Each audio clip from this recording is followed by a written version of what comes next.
Oh, good to go. Right, so first ball bowled there. Who's the opening bowler? Ooh, gentle drift in. Lots of respect from one Bertus Erasmus. Opening now for his fourth game in a row. With the oldest bat in the tournament, no doubt. Bertie's using a bat that was given to him by his older brother as he tests the vacant gully spot. Given to him by his older brother, who was sponsored by County in the mid to late 90s. Talented batsman, his older brother. And like any good brother, trying to live up to that level of play is Bertus now. That'll be a wide down leg side. He's gently drifting it in. These Duke balls, very nice for a bowler. Hold their shine with a bit of dew and dampness all the way through a 45 over innings. Ooh, gentle, gentle, gentle. Good running by Malcolm. Malcolm, a batsman who has got himself a nickname from the team this week. He runs with a very upright sewing machine-like pair of legs, and with that covering a lot of boundary work, the team have called him sewing machine for about 2 overs and very quickly landed on Singer. So Singer, Eddie facing now.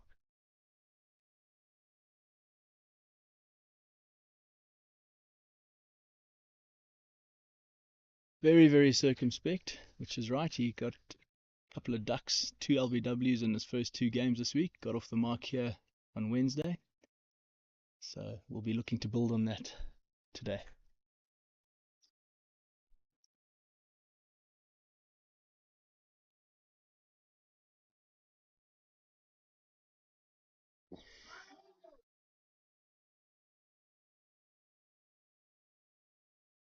End of the first over, circumspect shout for LBW there.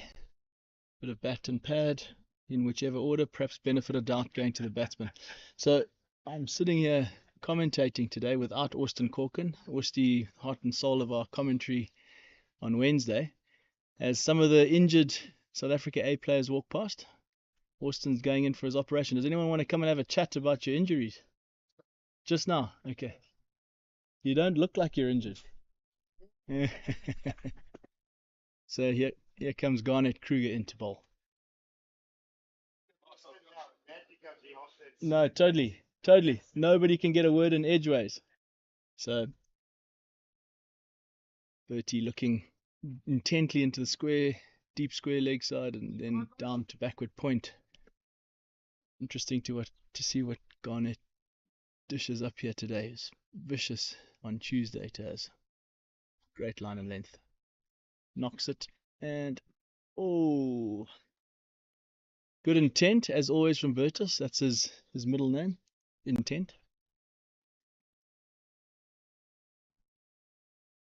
So I started telling the story about Austin. Austin, clearly a very gifted commentator. Austin Corkin collecting on his left hand, I think, a Steyr riser on Monday. He's gone in for an operation today and saw the specialist yesterday.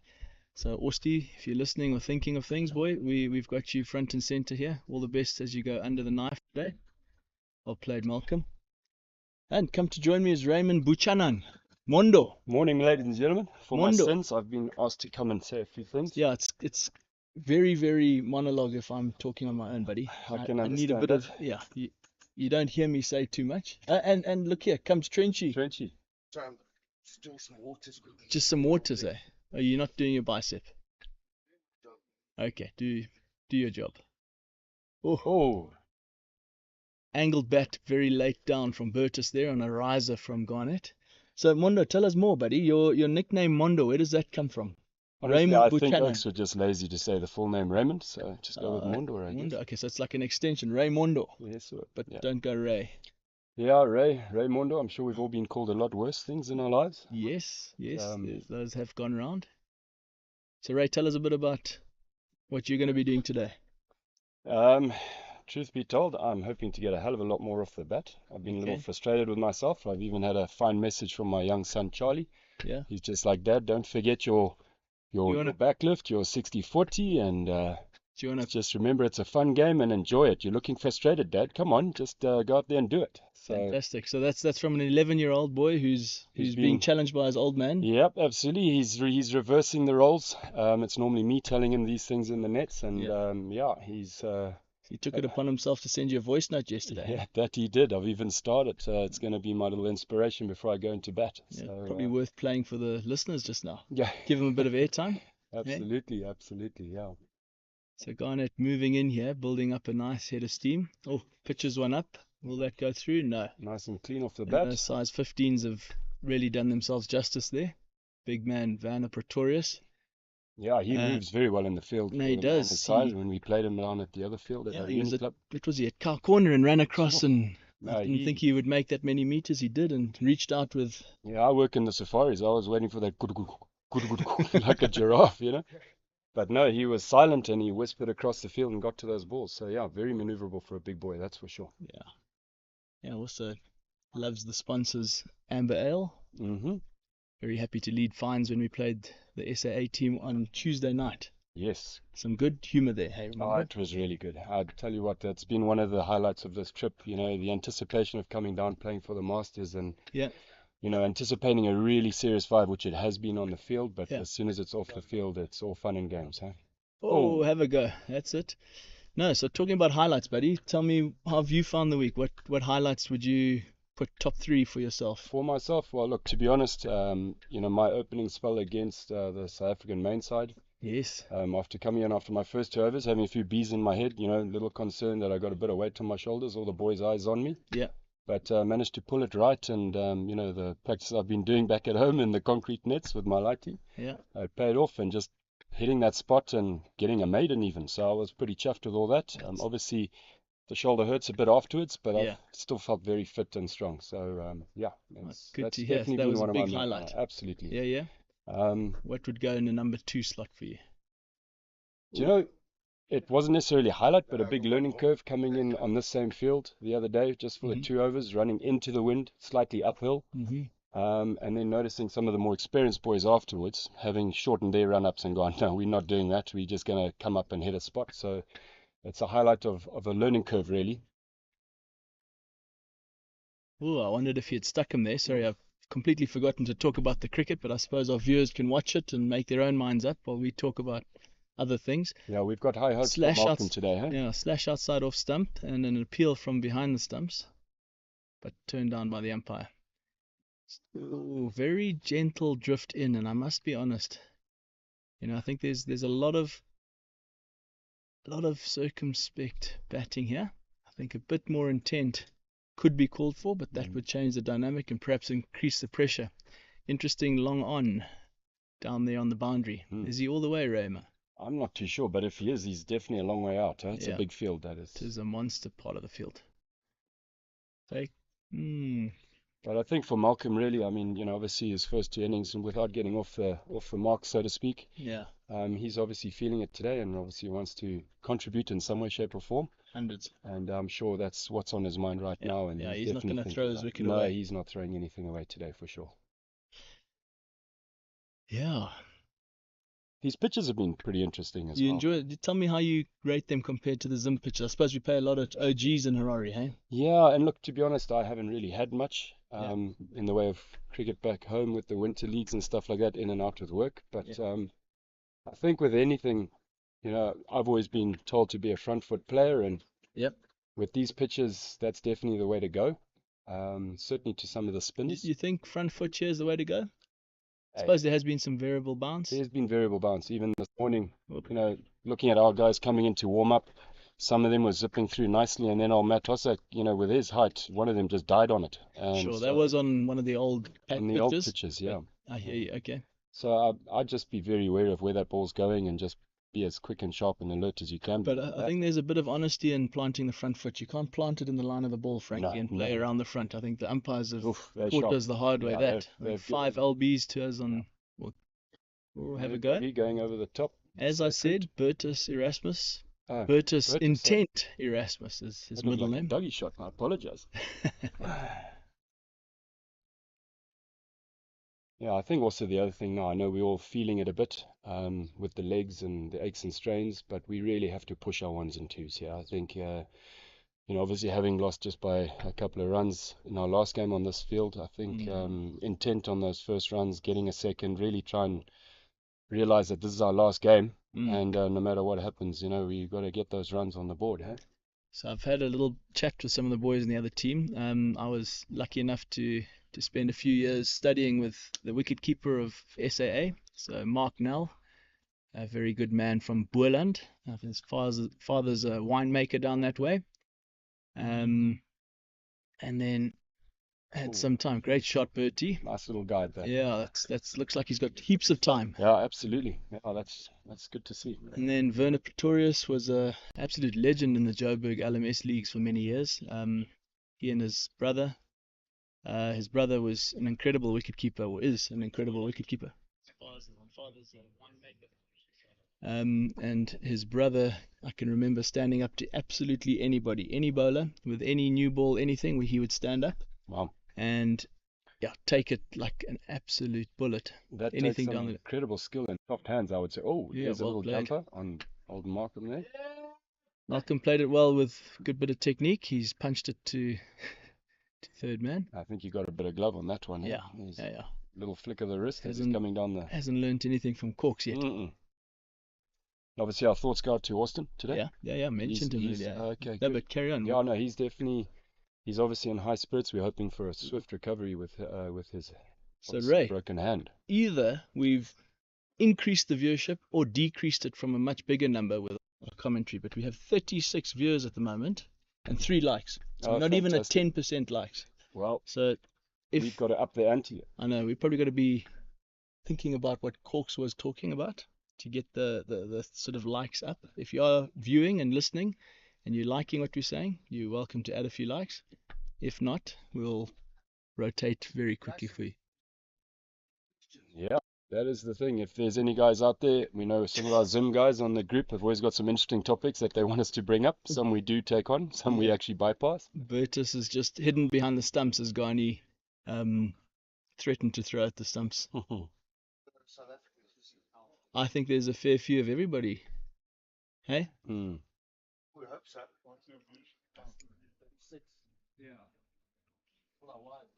All of our wives, eh? Alec Brown. Ross Monroe. Ross Monroe, Malik Blanc. Oh, Yeah. yes, the Those heart of guys the that work for a Zimbabwean living. economy. Yeah. Dirk Viljoen, hey? I think you might have to come a bit closer, Trenchy. You've clearly got a lot more to say than the majority of us.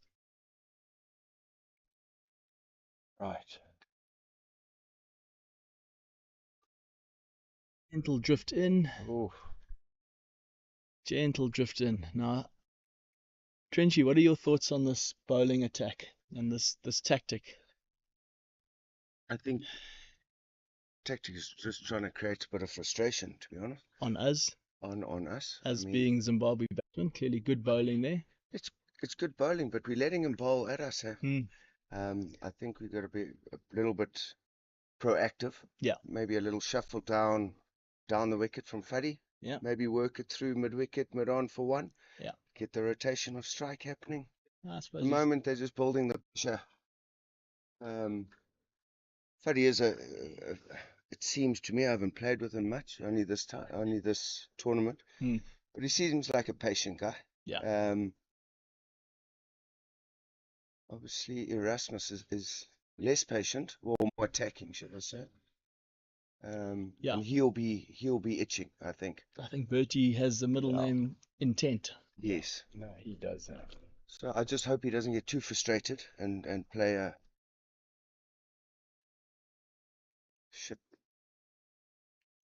There we go. Nice There we loose go. one, and Malcolm picks that up very nicely. I think that's a real great sign from the man, Malcolm, leaning back and just cracking a wide one through the offside. That didn't swing, interestingly enough. Yep.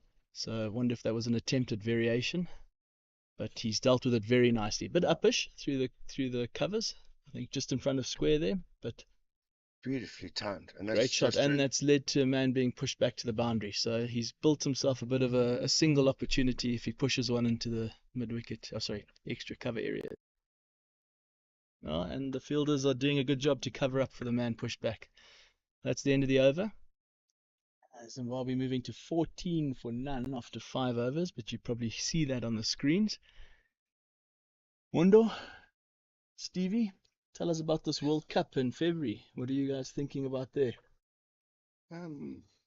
Preparation. Preparation. That's preparation, and that's in all aspects. Hey? I mean, the main Proper thing. planning prevents poor performance. I was always taught that, the 5 Ps. Yep, I'm sure that's a very much a corporate. No, that was a university thing, Okay. and it used to come over the intercom in the days down in Stellenbosch, Simonsburg Res. I don't know how anyone got a degree in that place. Oh, What I a think great that nut. I think that Bertie was carried. pulling, yeah. Very good effort from the keeper. Bertie looked like he was going for it, and then a little Mm. pull out and just carried on to the bat, I think. Yeah. Proper planning prevents poor performance, Yeah. and that was often mentioned just before the exam when Yeah. all of us got terrible performances.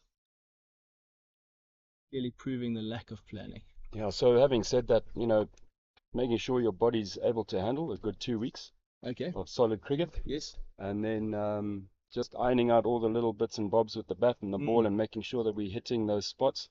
I've noticed certainly with these pink balls for a first time, and if these are going to be the style of balls that we're using, they've got a beautiful seam on them, and if you're a little seamer and you can hold your seams in a good area, that ball will touch it and it moves. It really does move quite nicely. So yeah, there's certainly a lot of preparation ahead, a lot of excitement, apprehension. Some injuries to recover from, Steve?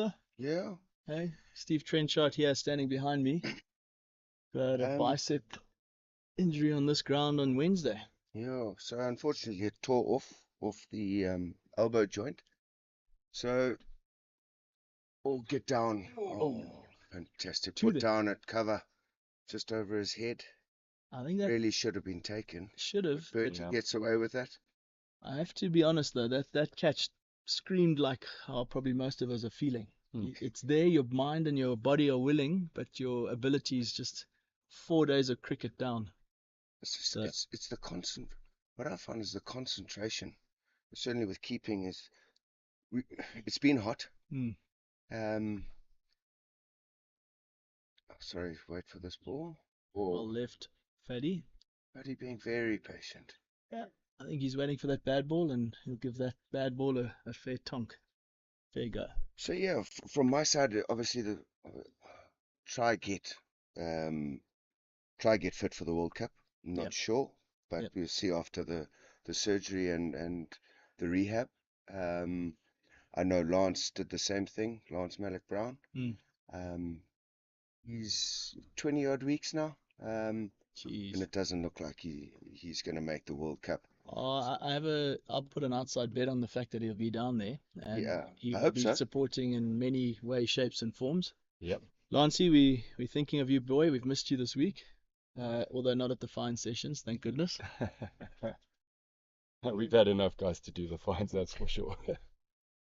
Yeah, and I just think from a mobility point of view is, we're not in bad shape compared to the other teams. No, not at all. Certainly in our ability, we are competing. It's the depth. It's the depth, and then obviously World Cup is going to be different. You play 2 games, have a rest day. Play 2 games, have a rest day. So hopefully with that we don't get as many niggles. There we go.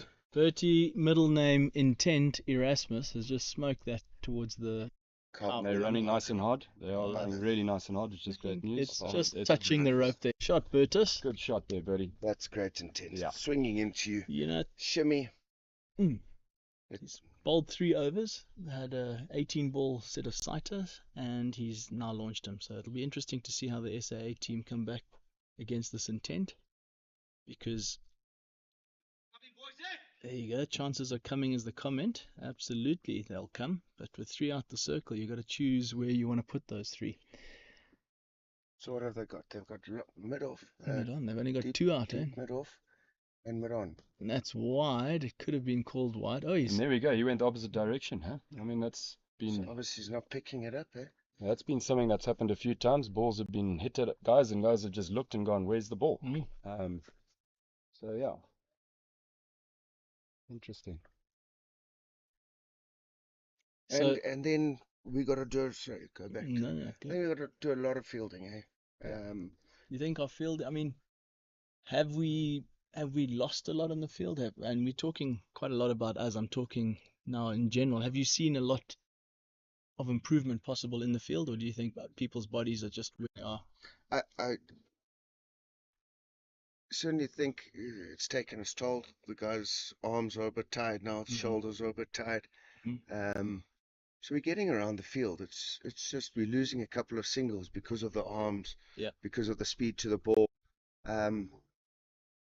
So I think with more game time and hopefully Bellboy can get us into shape. Really looking forward to having Shauno back. Yes. He's a live wire like you, Trenchy. Yeah. More like Burtis, I'd say. Bertus, yeah. Well played. Just trying to change the focus a little bit more here to talk about our opposition as well. I'm sure some of the viewers are SAA linked and related. Clearly, a lot of hopes and aspirations in that team to make a World Cup squad, and anything can happen. You know, at this age, you play 1 or 2 games and anything can happen. We saw injuries come across at any time. Has anyone impressed you guys in particular? Would be pushing for a spot in that SA side from here? Certainly, I don't know all the names. Sure, yeah.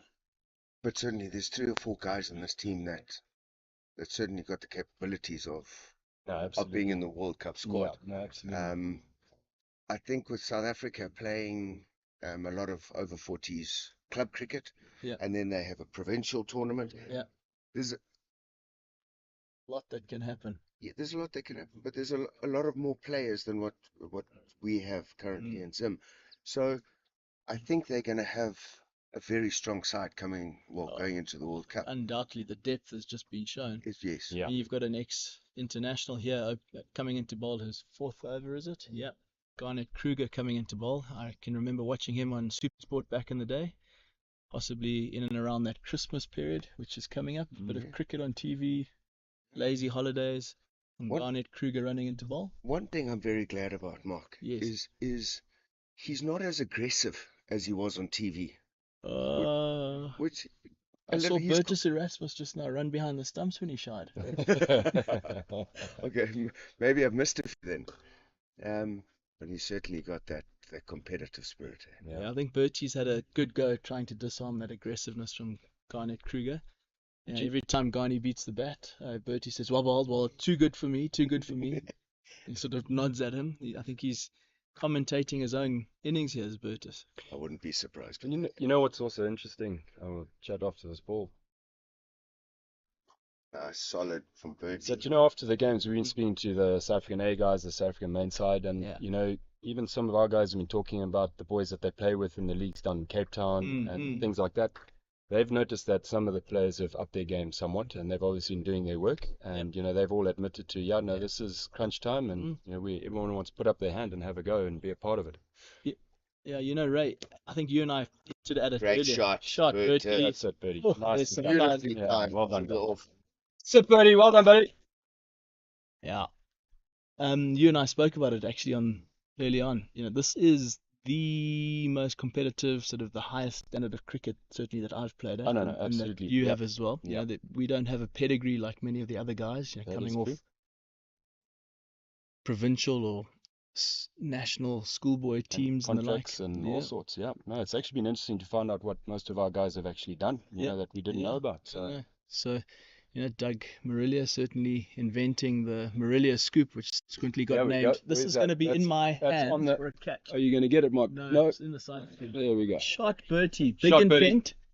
Now, I have to be honest, I don't think Garnet Kruger enjoyed that, and the follow-up is going to be very interesting to Bertie, who does not wear a helmet, ladies and gentlemen. That was a very intentful shot, Bertie. Great shot, big guy. Perfect timing, that wasn't it? It was up to the bat. I think the odds are the next one will not be up to the bat. Ghani's running uphill. If everything that's happened in the past. Oh, Nice slow ball. jeepers. Thinking. Interesting. It's probably a 400 gram steak going out to Simon Seeger now. Just a mock official this innings. Talking about 400 grams, that's the combined weight of Seeger's calves out there. You can see, obviously, riding a chicken has done more or less, and we weren't too sure.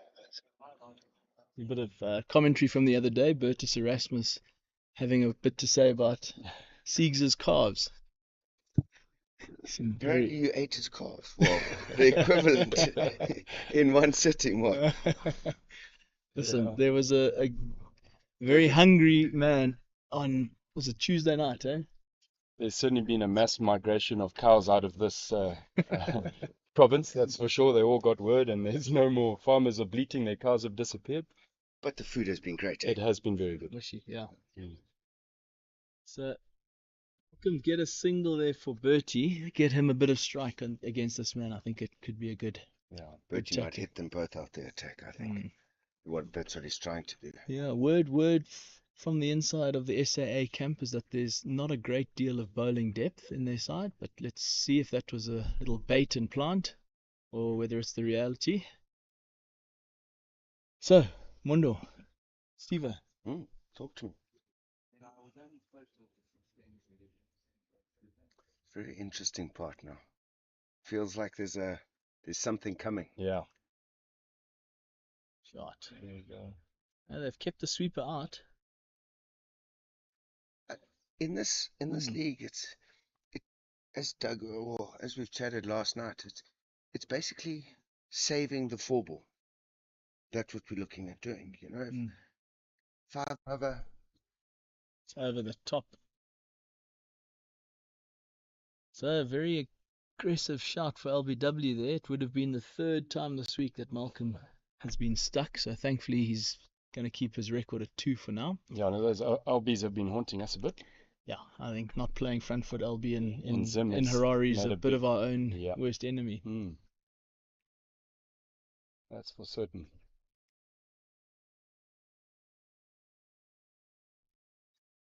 Blocked again. Yeah, but a solid sound. Yeah, but definitely Malcolm, I can almost understand his mental thought pattern right now, having the 2 innings that he's had, and I'm sure he's just going to definitely take his time. I've never seen him obviously bat and play, and I don't know if once he gets his iron he picks it up again, or if he's just that constant niggle Yeah, he ones and strikes me. twos and wait for that bad one and send it off. Yeah, see off the new ball. I think he's a classic opening batsman. I think he's cut his teeth here in the Highveld. I think he's from the south of Joburg. And there's very good cricket clubs there. He seems to have played for many years. Not too familiar to the rest of the boys in the team, so nice to see Malcolm here. He's part of the sort of Gauteng Over-40s league, and has thrown his hat in the ring with the side through this tournament. So wishing him well in this innings. Absolutely. Robbo, 6 of 27. the man who probably values his wicket the most on our side, is just standing behind me. He's very reluctant to say a word. Robbo, come tell the viewers about. He says he wants to concentrate, wants which to we completely concentrate. understand. But Robbo, Not a talker, he's a lover. Hey? yeah, absolutely, and he certainly loves that cricket ball and bat. That is for certain. He's obviously got a splendid little arm on him, as we saw the other day with a direct hit run out. But no, it's got to be said that Robbo really has a focus that is quite something to watch, and a fine passion for the game, and he's a wonderful asset to have sitting by us in the Zim team. So 30 for none after 9 overs. Garni Kruger coming in for his 5th on the trot. Some pretty hot blue sky weather here. I wonder how many more he's going to bowl for up the hill. I think that is a bit of an ask to a man who can steam through as quickly as he does. Shot Bertie. Oh, Big man gets down. there he is, the very nimble man, and it's a no ball, free hit, gentlemen. Free hit. Free hit. That is going to be very interesting. Bertie wants to Bertie go back and take get it. the strike. So now we get to see Malcolm on a free hit. I wonder Yeah. what characteristics this will bring out. And that not a no ball for the front foot. It seems to be number of people outside the ring. So just for our viewers, first 15 overs, you allowed 3 out the circle. Second 15 overs, 4 out the circle. And in the final 15 overs, you can have 5. So here he goes. Oh, block hole ball, and they're going to scramble through for a single. So well bowled, Garnet Kruger. I guess that's where the experience comes in there, hey Mark? I mean, Yeah. he probably knew where to put it and Yeah. has the control. That's impressive on day 4 of a very hefty week. No, very good. Bertie back on strike. His bat hitting that ground a little bit more harder than it was. Yep. And he's... Oh, that's not gone as far as I thought it might. Certainly got a view that anything up to the bat is going to travel, does Bertie. Yeah, and seemed a fairly controlled little just lift over the top. See how it goes. Hoist it. Bit of a pant from the bowler there, and if we heard that as he got to the end of his run-up. Shot. The Bertie just sits back and guides that one to a little kind of shorter of an extra cover. It's a long boundary up there. I was fielding in that position against Namibia, and yeah, it was quite interesting. Only to be an extra 10 or 15 yards outside the circle compared to the guys saving one. Fortunately, none of them had a good crack on a cut, so that I didn't have to run. You didn't have to chase anything. But did you chase. remember anything? Did they run two to you ever? No, they. Oh, he's edged it. Off the edge. Malcolm edging a absolute jaffa from Garnet Kruger there. So you'll hear in the background some helicopters. This is a pretty impressive one, buzzing past the ground. In addition to the helicopters, there's a bunch of aeroplanes that'll take off today. We are probably less than 2 kilometers from the Vonderboom airfield or airport, which is a little private aerodrome or facility here in the north of Pretoria. And some unique aeroplanes coming in. Yeah, at that airport, yeah. It might be time for a castle just now. Yeah, no, just looking at Malcolm's ball there, it looked like it just held its shape a bit, and Malcolm reached a bit, and unfortunately just nabbed on it. Say hello to Mark Vickery for me. Stephen Seeger saying hello to Mark Vickery. Now, Siegs. Watching in Australia. Watching in Australia. Geez, Mark Vickery, all the way over there. Siegs is sending his regards. Don't know why he doesn't say it himself. Come, Siegs, say how's it to Mark. No, Siegs, get off your chicken and come here. You got to give it as good as you take, buddy. Yeah, no, there's certainly some of us in the team that are happy to sit back and take the abuse. Yeah. Truth be told, I think more of us are too nervous to say anything back on what comes fully, I think on the rebound. You can open an avalanche. Yeah, so Sieg's definitely one of those. Is I think he'll wait for the right time and pick the ones. Yeah. So Siegs, tell me more about this friend of yours in Australia. Legend of the game, apparently. Sheik of Tweak. The summer of Speak. Right. That's great accolades coming from Siegs there. Siegs, will he be joining us with the Aussie side in February? No. Okay. Hung up his boots.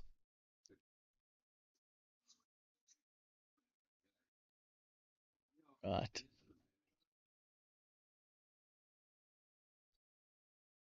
Oh, well left. That is left on length as Arch, his first ball, around the wicket, swinging back in and bouncing over the top of off stump. Always a good sign. Garnett's hands finally coming off his head. Something Thinks he could have got a second there. Something for the viewers, some of the maybe kids that might be listening, or those that struggle with getting their head in line with the ball and the bowlers. Arch definitely has a very unique way of warming up. Oh yeah. Been warming up with him, and he stands there without his bat, and he's got his hands in place, and wherever you throw the ball, he's moving his head and getting his body in line, catching the ball, throwing it back, and then when he's comfortable, he picks up the bat and just carries on going. So it's very, very interesting to watch the processes of some of these players. Obviously, Arch having a bit of a wrist injury. I'm sure we all know that. Well, no, I don't know that too many people do actually. Arch he's a left-handed bowler as well as a left-handed batsman, and his left hand, his bottom hand, has had a little he had issue on the wrist. Yeah, he had a cyst inside his wrist, which he had to have it drained. The Almost week Ryan's. before we came through. How does it go? Yeah. The cyst in his wrist. Cyst in his wrist, indeed. But yeah, and Archer's definitely been a proper soldier. Yeah. He's been Had taking on the pain, and a lot of one-handed shots out there every now and then as he pulls his bottom hand off, but he's got the technique to do it. Yeah. And he's got the... It's a protection thing, it's not a pain thing. Okay. Protecting it, says Steve. Douglas Marilia got his pads on, gloves on. He's going to go and hit a few balls in front of the side screen. With his new jockstrap. And a new jockstrap. A little bit of banter this week in the team change room when his jockstrap went missing on Wednesday. A bit of panic from Doug Marilia. Not outside the line. And it's Bertus Erasmus, who frankly no one would ever want to stick because he's more entertaining in the middle. Oh, that could be argued. Oh, He'd that come could and be take argued. he'd come and take our seat and take Yep, over and do a I'd much better happily job. go and sit down and watch the cricket. I'd go and fight. listen to him with great pleasure. Absolutely. Far more enjoyable for me, frankly, right now, to talking through his intent. Dug 3 balls into his knock-up, is happy.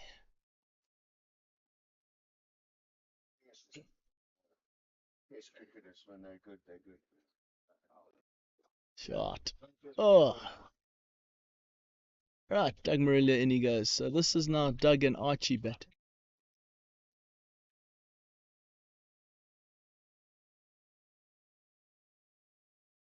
So Robbo, next man in, batting at number 5.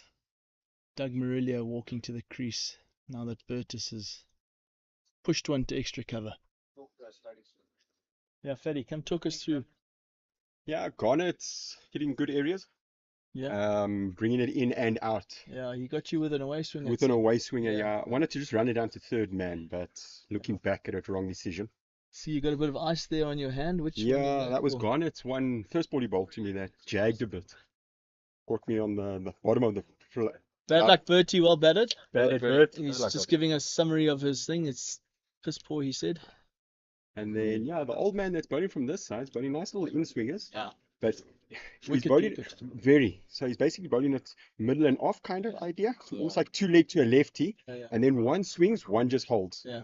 So you cut the one they've held that was wide. Yes, yeah, that was, it didn't, so it just held back a bit. The last over to me, he pulled his length back, so I couldn't quite get on the front foot as easily. So yeah, they bowled cleverly on the wicket. And it's not an easy wicket to get in and runs flow. Yeah. When Bert hit Garnett for that 4 and that 6, that was, yeah, those were good shots. Yeah. Yeah, I think there was a bit of intent getting down the wicket to the bounce, so trying to get the half volley.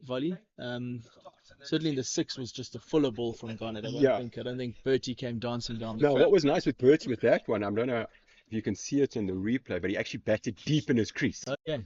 So that was really clever batting by him. Great shot by Doug there. Just Doug. great hands. The man sprinting to save 4, but he's not going to get there. So that's Garnett Kruger, who sprinted from extra cover to try and stop that. He's been bowling on the other end. I wonder how many overs that'll take off his spell. Great shot, Doug, through covers. But the outfield is blitz. Yeah. If you hit the outfield, You're in the value money. for shots. I've got a deep long on and a cow corner. Not really Doug Marilia's shots, I have to say. No. He's more of a puncher down those lines. You'll be seeing singles in those directions, I'd imagine, with his I think these His guys clever would have- wrists. Yeah, they would have learned from his wrists and how he's able to just work it behind the wicket, I think he does need to build himself and get himself in, does Doug? Yeah. Bit of flight there. Push that through. He'll take a single. Very much in the vein of Doug and Arch at the moment to work it around. 41 for 2 after 11 overs of Zimbabwe.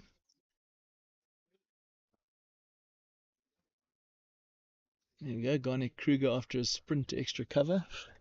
Coming into bowl what will be his 6th over on the trot. I'm really asking for the pip.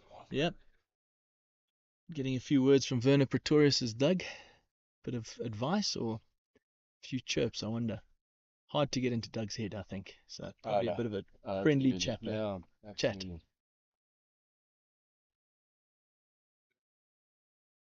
No, he's got a solid head, old Doug there. Pretty impenetrable, I would say. So just from a game perspective at the moment, Bertie, this partnership quite key for us, I'd say. You know, the SAA team will be looking to break it, and that's possibly what's pushed Garnett to carry on with this over. I think Archie and Doug at the crease right now are quite key to what sort of a total Zimbabwe would get. I think so, and I think the beauty of what we've noticed, even when we've bowled against it, is this right-left-handed combination. Yeah.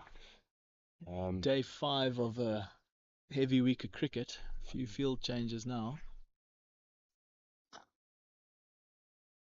Dougie looking nice and comfortable, big stride forward there. Yeah. Middle of the bat.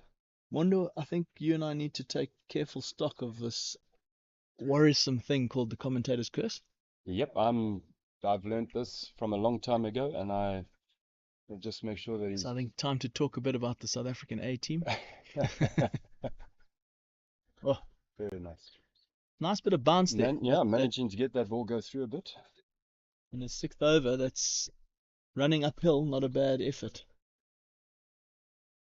Yeah, it's very deceptive, this slope, actually, until you're running up it and then you start feeling it. Huh? You had the double whammy of running up it and into the wind. Yeah, that was something to experience. Not for the faint-hearted. No, but like I said earlier, watching the guys that are experienced at that kind of thing, shortening their run-ups, and that's something I've learned.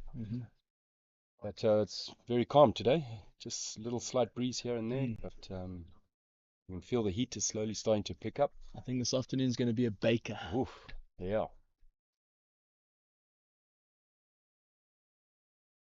Number 39, Werner Pretorius. Mid-off. Big man to get it over if you choose to loop it. A long on, still getting down on the slide, making sure the body's covering the ball. Raymond, I feel like we're hogging the microphone here. I think so too, but I think we need to find some people a bit more humorous. I think what we're going to do is we're going to change it over to our regular commentators. I'm going to go and get a hold of Bertie. Bertie looks like he needs to just get the bees out of his head. He feels he's given it away, I'm afraid. Oh, and again. Just a single from Doug there. 42 for 2. Ball left in the over. Bertie sucking on his tobacco stick.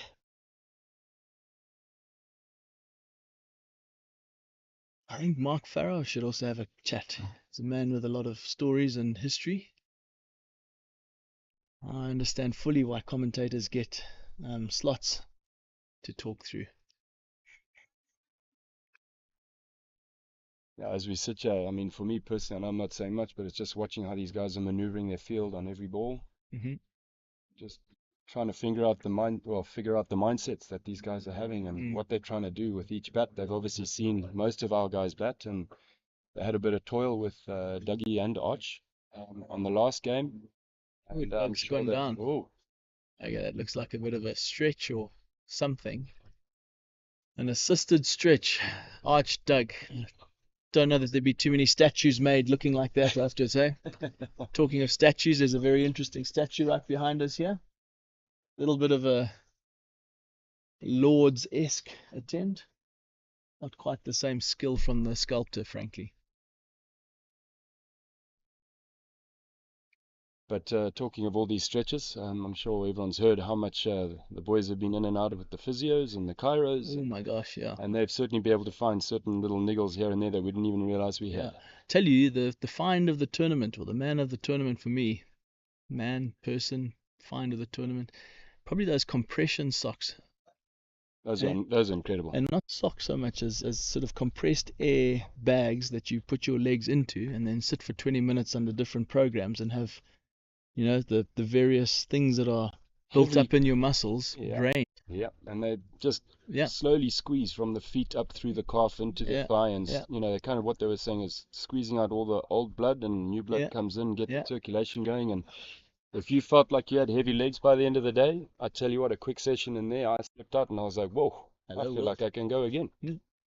But we do know that you've been looking online to see where suppliers might be found, I'm sure. personal pair or a team pair or something strongly crossing my mind. Another LB turn down. Sounds like or seems like there's a bit of Yeah. potential turn of the tide as far as LBW so far this match. 42 for 2. Got to build a partnership here, these two guys. Very mindful of it, those two cricketers. There's probably, hey, I'd give it 30, 40, 50% of the cricketing brains at the crease at the moment on the side. 100%. Yeah, 100%. These guys are the ones that have the cricketing knowledge, Yeah. the experience, and quite frankly, the level heads to absorb it all and figure it all out.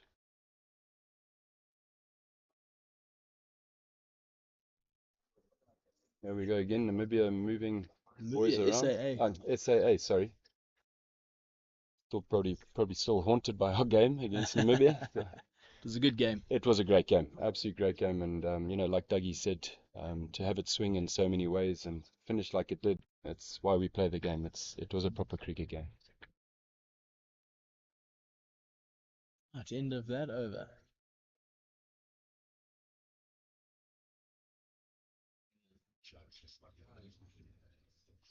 So by the looks of things, we've got Mr. Robbo, who's padded up, still in focus mode. Mr. Matthew Hossack, who's managed to join us for the day today. Matt. We've asked him to come over. Yeah, Matt Hossack going in after Robbo. Matt, just dying to ask your perspective. You obviously flew in yesterday for the last game, which we're very, very, very happy to have you for.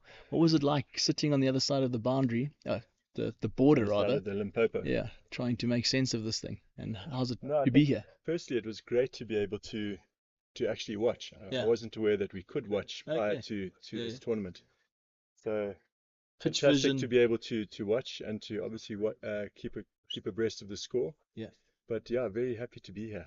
Quite Magic. excited actually. Yeah, I can imagine, eh? Yeah. Wearing the kit. Wearing the kit, just Seeing being in the team, team, yeah. and the team environment. It's lovely. Magic, man. We're so chuffed to have you, bud. We ran on fumes on Wednesday, and now we've got a fresh man, Manuel bowl and bat, we hope. Well, I will keep all my problems under the bonnet and pretend to be fresh. But yeah, ready to go. Good, Ready to go for sure. No, we're very definitely happy to see this man. He had a big Cheshire grin on his face last night as he rocked up to see the boys. And then he obviously had the ice broken meeting some of the extra characters in the team and realized he was fitting right in. So let's hope he can do it on the field today, which I'm sure he will. He's looking good when he's warming up with the bowling, hitting the seam nicely. No, this coming from New shoes, new gloves. there's Mark As Farrell. old as my It's box. got whitening teeth. Perfect Whitening place teeth. for radio. Oh yeah. Mark, tell us about your ankle, buddy. How's it feeling today?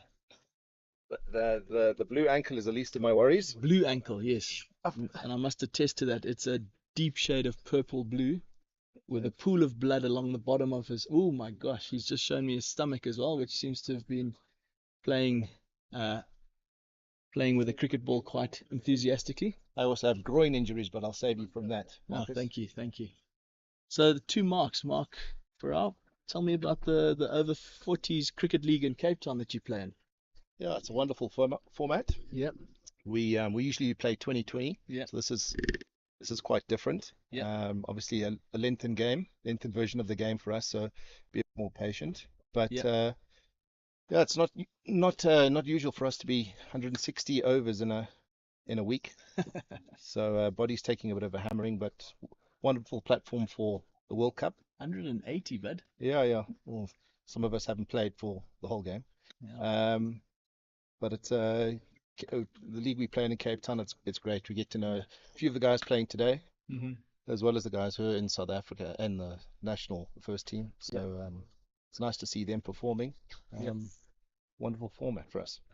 Good camaraderie, it seems, as well. I think when you reach a certain age, it's about playing a sport you enjoy and then also enjoying the company of the people you're playing with. So certainly seen that from the guys you've caught up with. Some very happy, gleeful smiles. Yeah, absolutely. I think that's why we all still play the game, just to make sure we test ourselves, do what we can do on the field, but also look forward to having a beer after the game.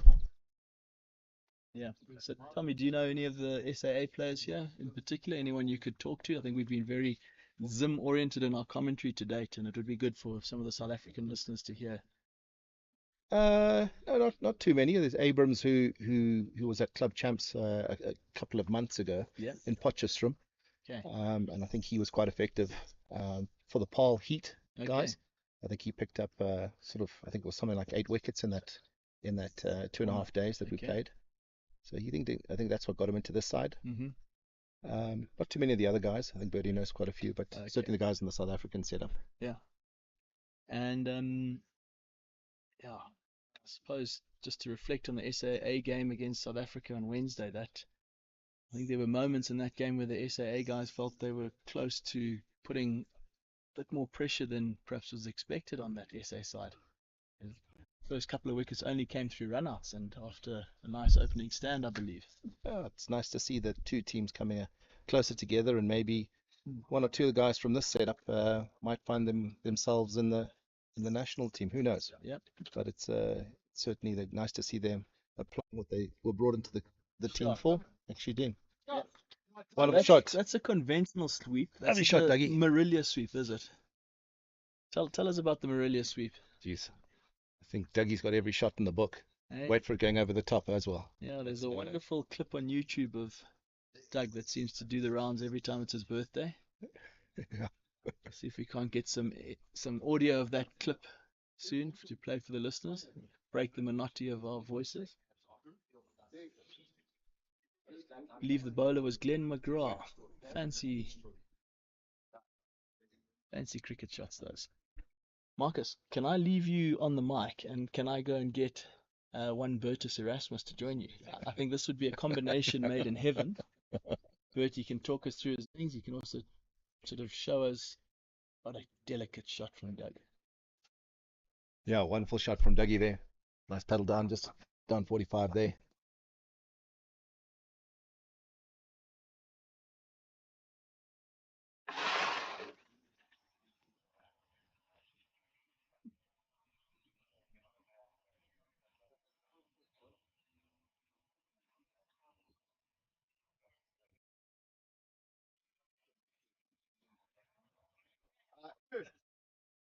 Oh, testing arch a little bit there. Get a big man stretching forward. Don't see that very often.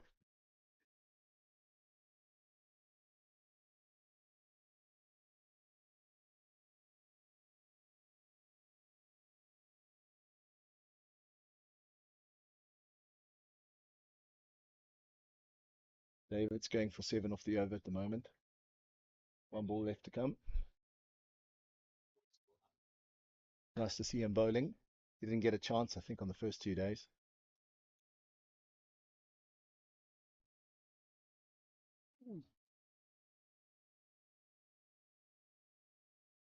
Nothing premeditated about that.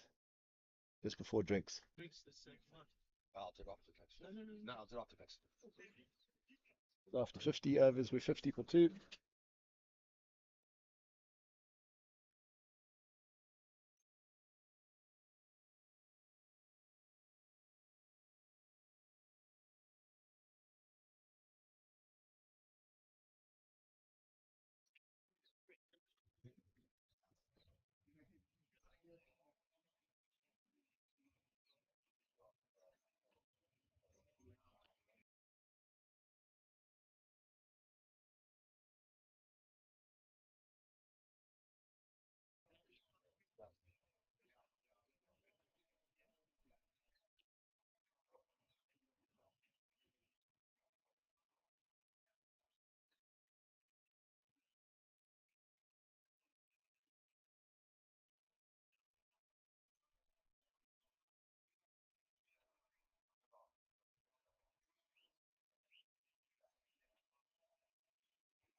On. Oh, Yeah. Hello, Kakleko. Nice to see you. Mr. Farrell, have you taken over from Austin Corkin? Not particularly. I'm just standing here because no one's sitting here. Welcome, Bertie. Talk us through your innings. What was the wicket like? What were you feeling out there? I was feeling pretty good, actually. Yeah, bit of a tennis ball bounce. One end, other end, it's coming through or not staying true. It's just keeping a little bit low. Garnet ball brilliantly again, just every ball variation. Yeah, then I stupidly got through that and let my concentration down and played a very poor shot to cover off a guy I faced probably about, I don't know, 30 times in the last 4 years. So yeah, not the smartest cricket there. And yeah, I think I just put on a little bit of a wheel on for that. Well, broke the little bit of momentum that we had started building. So yeah, not the best, but hopefully Arch and Dougie can get it back for us. Yeah, I think everyone's just trying to do what they can on the last day. So that's a bit of a platform for the World Cup. That 45 overs. It's not usual for us in Cape Town. Hey, Birdie, playing 45 overs. It's a longer format. So And we normally take a month to play 4 games as well, compared to playing 4 games in 5 days. So bodies are sore and tired. Shows how much fitness we need to do. But and it's also hot. Kakleko, do you live close by here? Is it always this hot? But today is even better. Yo. And there goes Doug. He's lovely starting shot, to Dougie. sweep. started loosening his arms. That's a Doug Murillo we know. Oh, All the fielders are getting involved in the commentary, telling us that it's usually 4 degrees hotter at this ground than anywhere else. Must be a local boy. and I trust him as well. I trust him. Quinny's a good man. Oh, hold on. Did he pay for his round of shooters the other evening? Before I start giving him credit. Yeah, there was Ooh, lovely shot, Dougie. another great shot out the boundary, well fielded. There was I think the spirit of over-40s cricket was captured on Wednesday evening after all the teams had played the preliminary matches. All 4 teams, or a good section of all 4 teams, descended upon a small little pub in Irene. I don't think their turnover has been that high ever. Absolutely brilliant evening. Everyone talking about what they did 20 years ago when they scored 30 off 9 balls and things like that, which we don't really believe in or believe them in. And here we go. Arch Harley to face.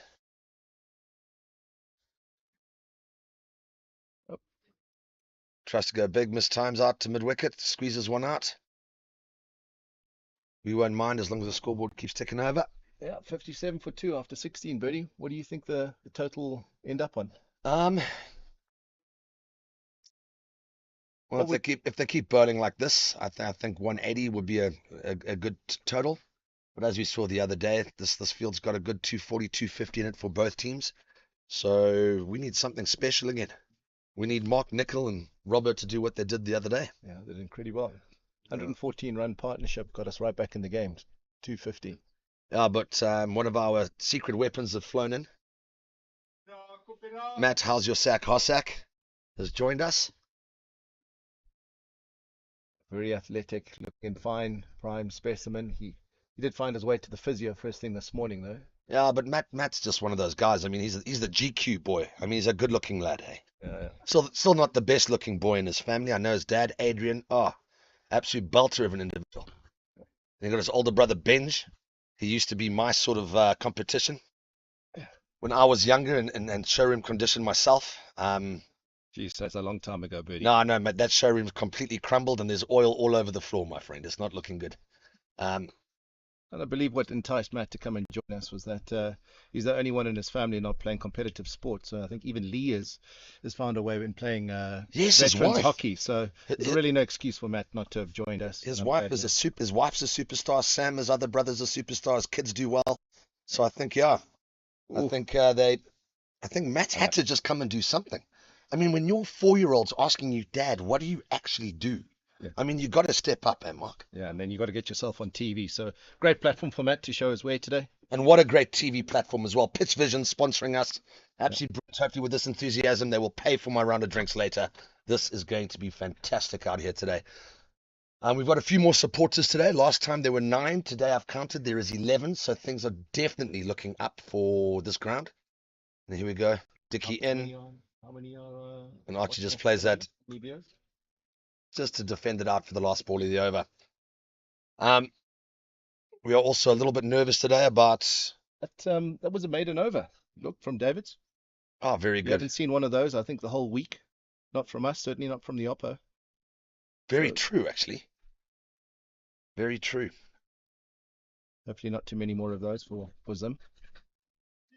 I think they'll start putting the foot down pretty shortly just to get back into it after the drinks here. Yeah, important little period of play here. Another wicket or two is really going to put the cat amongst the pigeons. Oof. Up in the air, Dougie's put one up in the air. Oh, And unfortunately, and he's he's holed gone out. out. Zim looking to move on, get on with it a bit more. And unfortunately, Dougie perished there.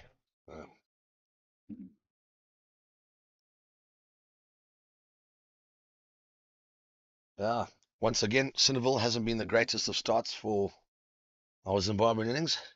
I think we were around about the same stage last time. And without a doubt, the player of our tour so far, Robbo Redbat. Robbo's had an unbelievable tour, both with bat and ball. Fielding, great run out the other day. Once again, he walks out with pressure, something that he can handle.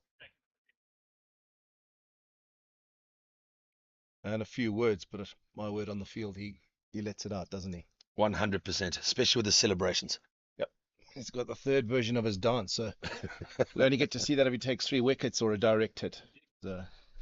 Every time he gets a wicket or a catch, he extends his little dance. So well, hopefully we get to that see his 4th version today. Hopefully he gets a 4-fer. 1 arm press up.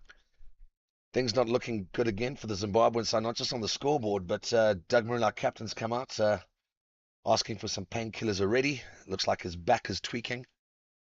Now, this over-40s cricket might look slow, but this is a very dangerous sport, this. Yeah, all the physios and all the clinics around Irene and Cinderville here, they've been licking their lips with the amount of extra patients they've had this week, I think, from every single side. Yeah, you're right. Yeah. So, I mean, everyone's played 4 games now, and it's, as we said, there's a lot of overs involved. And what kind of preparation will you be doing between now and February for the World Cup, Bertie? I need to run, Mark. I'm unfit, mate. So I'm going to be running as much as I can, try to lose some weight, and more importantly, I'm going to go do a lot of yoga. I need to stretch. I need to get absolutely everything loose, supple again. Yeah, quite a few joints and tendons and things definitely not working the way they're supposed to be working. And the only way I can fix that's with yoga. Robbo Redbat off the mark, straight away for 2, running 2 quick singles there. Van Roy playing with intent from the start. Hopefully he can carry that through. And yes, he does. He hits that one beautifully through through covers. the covers. He waited for that very nicely. There could be 3 there. I think they're going to go for it. I know it's a hot day. They're probably just conserving the energy out there. Apparently, that's a 93-meter boundary. That is a large boundary. Talking about large, if any of the 37 listeners stayed at Bastion House in the last week, you may have left a pair of your underwear there. Bertie. But no, it's just lost property. Marks included. That's all we're doing. It's just lost property. We don't want to open a thrift shop. We just want to give people their garments back. It's the type of people we are, looking after the community.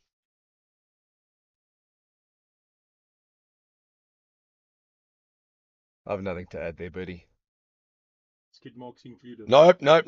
You see, that's it. We don't know who this gentleman is.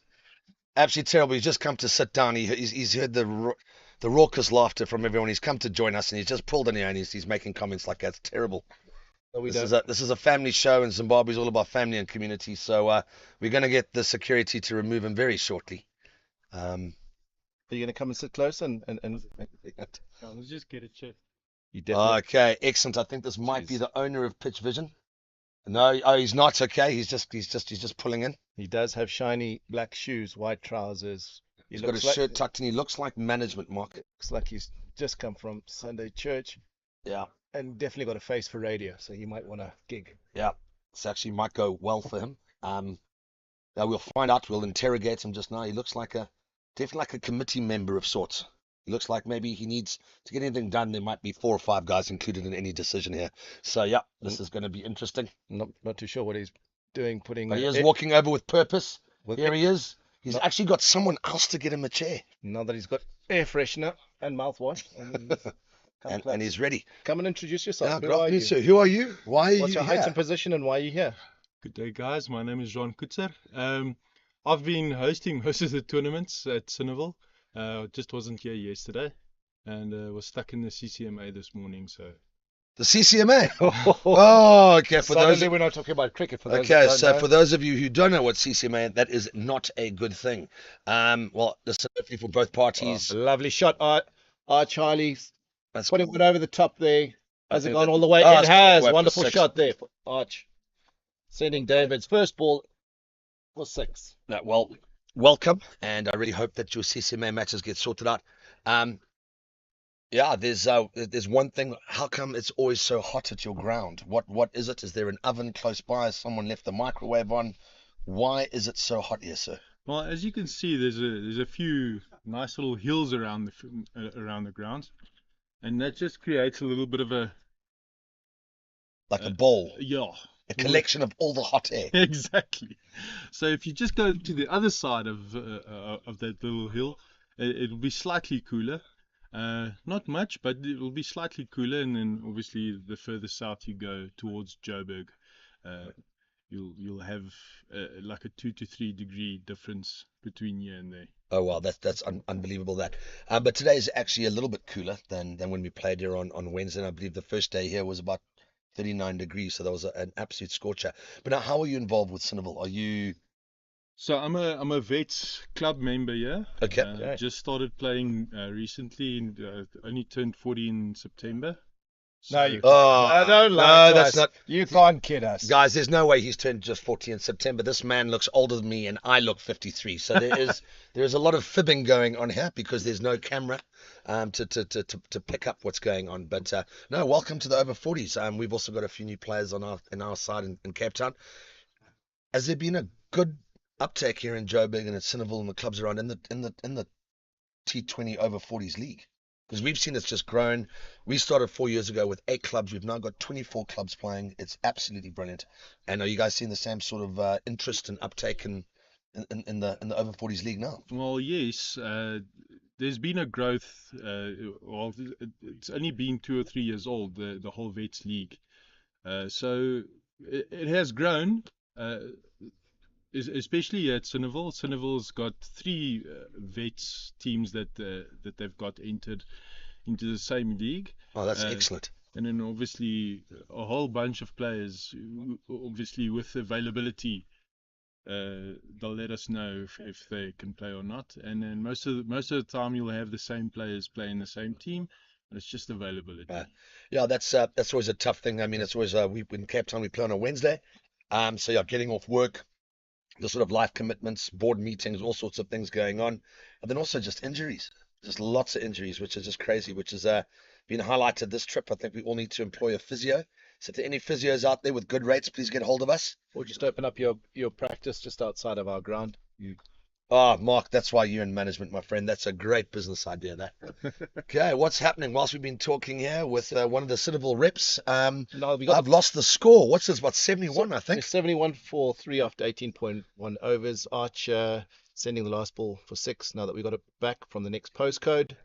David's back in for a second ball. Arch wasting no Oh, time. and he's played that beautifully. Potentially 3 here. Now Two's Robbo's going to definitely go on. for it.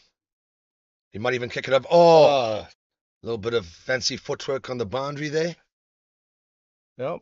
We saw that same fancy footwork the other night on the dance floor as well. So nice to see that we're bringing all our experiences out on the park.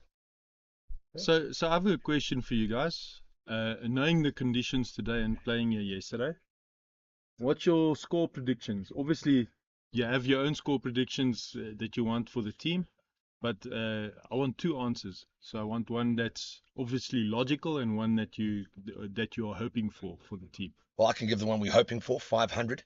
But the logical one, no, genuinely, no, I think the way they started and the little bit of the slow start we had, I think if they carry on bowling this tightly, I think 180 would be a absolute minimum for us. And having played here the other day, there was 500 runs scored. So we would want to get to maybe 250 or 260. I know that the deck does slow down a little bit in the afternoon, but not by that much. The up is nice and quick, even though it is a huge boundary. So yeah, I would say anywhere between 180 to 240 would have been a realistic total for us today.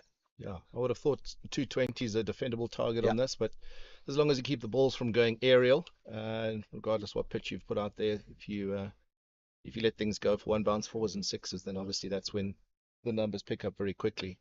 But yeah, bowling in the right areas just outside off some full balls, I think they'll do well to keep us down, but we're hoping for a good 220 to 250, I think is a good reasonable target. And that's what the SAA side have done well today. They haven't given that many 4 balls. We've had to work for all of them. And they built pressure well, so it's going to be very interesting. I see you guys are playing on a different strip than what you played during the tournament. Yeah, we've moved 1 over, but it's playing exactly the same, to be honest. But it's a big ground this, eh? Yeah. It's what are your normal sort of scores? Do you play 45 overs in your league or 20 or? So I was just about to get to that after you said 250. 250 I think is a good score, especially losing. I take it that you guys have lost the toss and USA has decided to bowl first. Yes, that is correct. We did lose the toss and they have chosen to field first. So with a 10 o'clock start, usually the first 2 hours after about 12 o'clock when the sun is really start beaming on the pitch, the deck starts flattening out and it gets a lot easier to play on. So mostly with club games, you'll see club games starting at about 12 o'clock. So they'll opt to bat first and not bowl first. Ah, very interesting. Okay. So it's just the first hour, 2 hours, if you have a 10 o'clock start, that the pitch offers the bowler a little bit of something, maybe a bit of extra bounce or movement off the pitch. Because there's a lot of grass out there. Yeah. There's a lot of grass. It spun a mile as well the other day. So luckily we're playing 3 spinners today. So that should help us. And yes, I think wicket to wicket is going to make it very difficult to score. And I think that's exactly what Dickie Davids has done from the other side. I think things are going to get interesting now. People are starting to more boundary riders. The batters are starting to look more comfortable. Arch and Robbo are Lovely, Ooh. lovely. bit aerial, but in the gap. We went to 77 for 3. After how many overs there, Mark? 19.2 overs. 19.2 overs. Okay. If I'm correct, I think the last one went for 11. So Picking where up a you bit of the rate, 77 for 3. So majority of the side are from Harare. Mark and myself, who commentating now with the Cape Town contingent, and then we've got Matthew Townsend, or Dobbo as he is known, from Joburg. There's also quite a few guys who are unable to make the tour, all sitting in Harare. They are probably Our viewers right now. our viewers now. yeah, probably about 5 of the 7 people. The other 2 people are probably girlfriends and wives, just wanting to find out if Oh, they if let their one husbands slip. haven't gone to hospital or limping or anything like it. Because, yeah, it's been a tough few days out here. Sneaking an extra run there. A little bit of misfielding, go past the bowler, and they ended up picking up an extra one there. It just seemed like the bowler wasn't concentrating, and Ghani just rolling the ball towards him and didn't even pick it up. Yeah, concentration, that's it. I didn't show that when I was batting at the end there. I think that comes a bit of fitness and the heat and everything, and just always being in the game, a sense of urgency here. Okay, let's see what urgency Harley's got now. It's bowled. Archie's out. There we go. He just pushes it back. I built that one up for a very exciting dot ball. Oh, Charlie's very technical. He's gets his back left up nicely, and he's very technical. He waits for the bad ball. Won't be long till he launches one, I'm sure. Yeah. Arch is an interesting character. He's definitely the dark horse of our tour. Man with energy that knows no limits. Tell us, if you know a bit about this ground. Is it the Sinovich family that left this ground? Do you know much about it? I only started playing for Senegal recently, so I've been playing club cricket most of my life for Cavaliers, which is in Centurion. Okay. And yeah, it's just been the last few years just moving around with the sponsorships and stuff, asking me to place myself at different fields. Right. Okay. And talking about sponsorships, sponsoring you, or you part of the sponsorship? So I would like to hear, because talking about sponsors, we wouldn't mind one. So let's talk money here. Let's get into the business end of this gig. What out of these? So you are sponsored to play, or you give the sponsorships, or what's happening? No, I'm sponsored by Stanford Cricket SF. Okay. One beating Robbo Red there. And to pull back. I was also the person organizing the sponsor for the tournament, for the player of the tournament, which is going to be handed out at the other venue at Arini Country Club. Yeah, it's our closing ceremony tonight. I think that's going to be quite interesting. By any chance, is there a B Erasmus on that short list for player of the tournament, by any chance? There is an Erasmus. Oh. There's definitely an Erasmus. The Erasmus does play for Namibia, and he had a good game on Wednesday. So I think you might be in line for one of 2 of the best Erasmus award. Sure. That's yeah, I'm a bit upset with that. Oh, now there've been some really, really good cricketers this week. Yeah, Dan Styers bowled brilliantly. Jaco Castle, Garnet Kruger, and also the batters. A lot of batters have done well. But at the moment, my money's on Lundy. Oh, He's just bowled absolutely brilliant for the SA side. But I don't know, maybe one big performance here in today's game could swing that. Here comes Dickie. Oh, and he's just middled that past the bowler for a nice one. Archie's starting to look solid, starting to push out a bit more.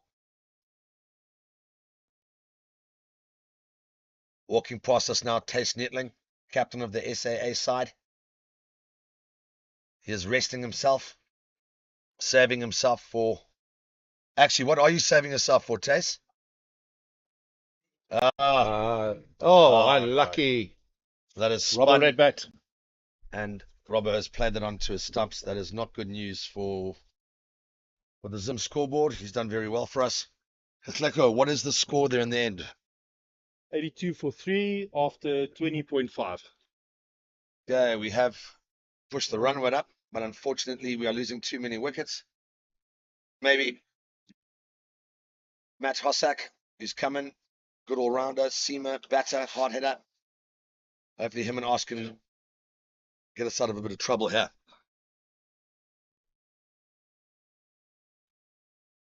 Yeah, it's very difficult to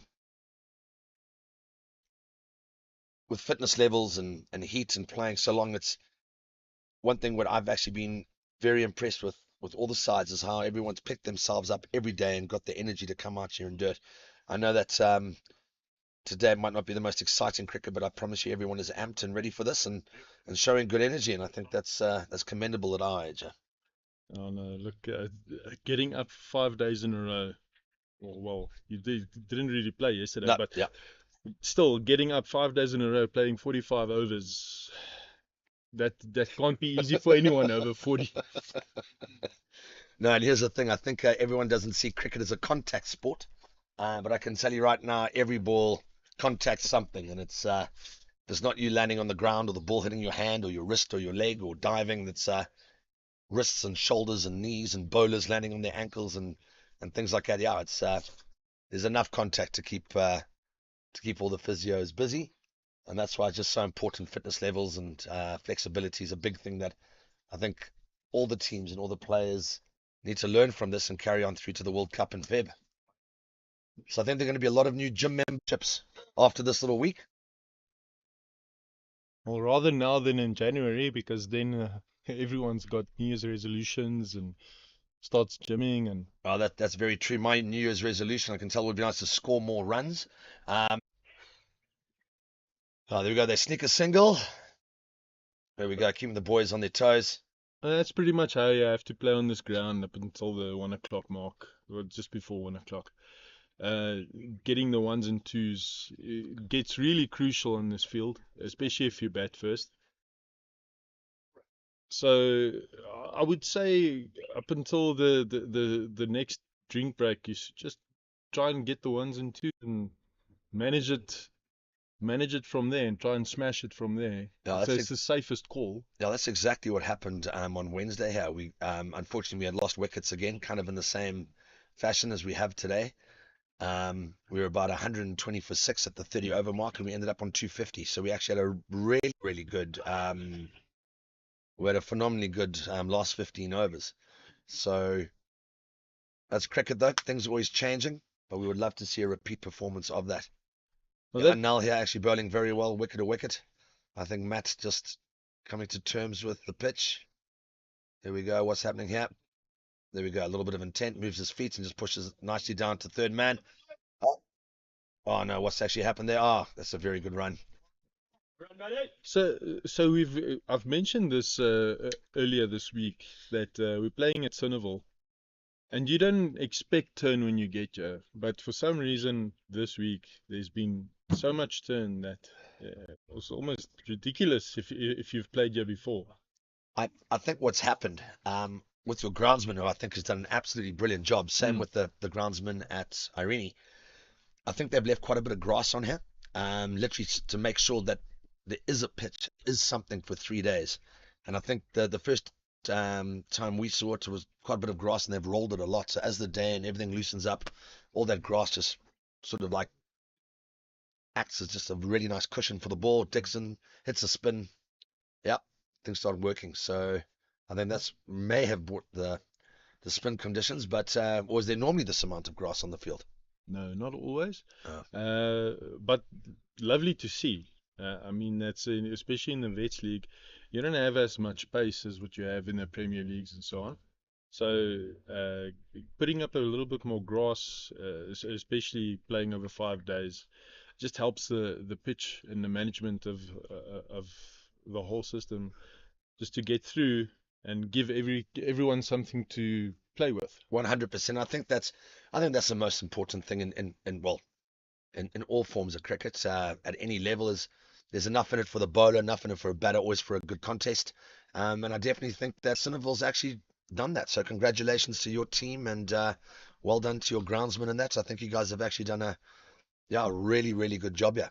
Thank you. And yeah, now all you guys got to do is just put some air conditioning over the ground, and then we'll be hundreds. If we can just put a roof over, I think it'll help.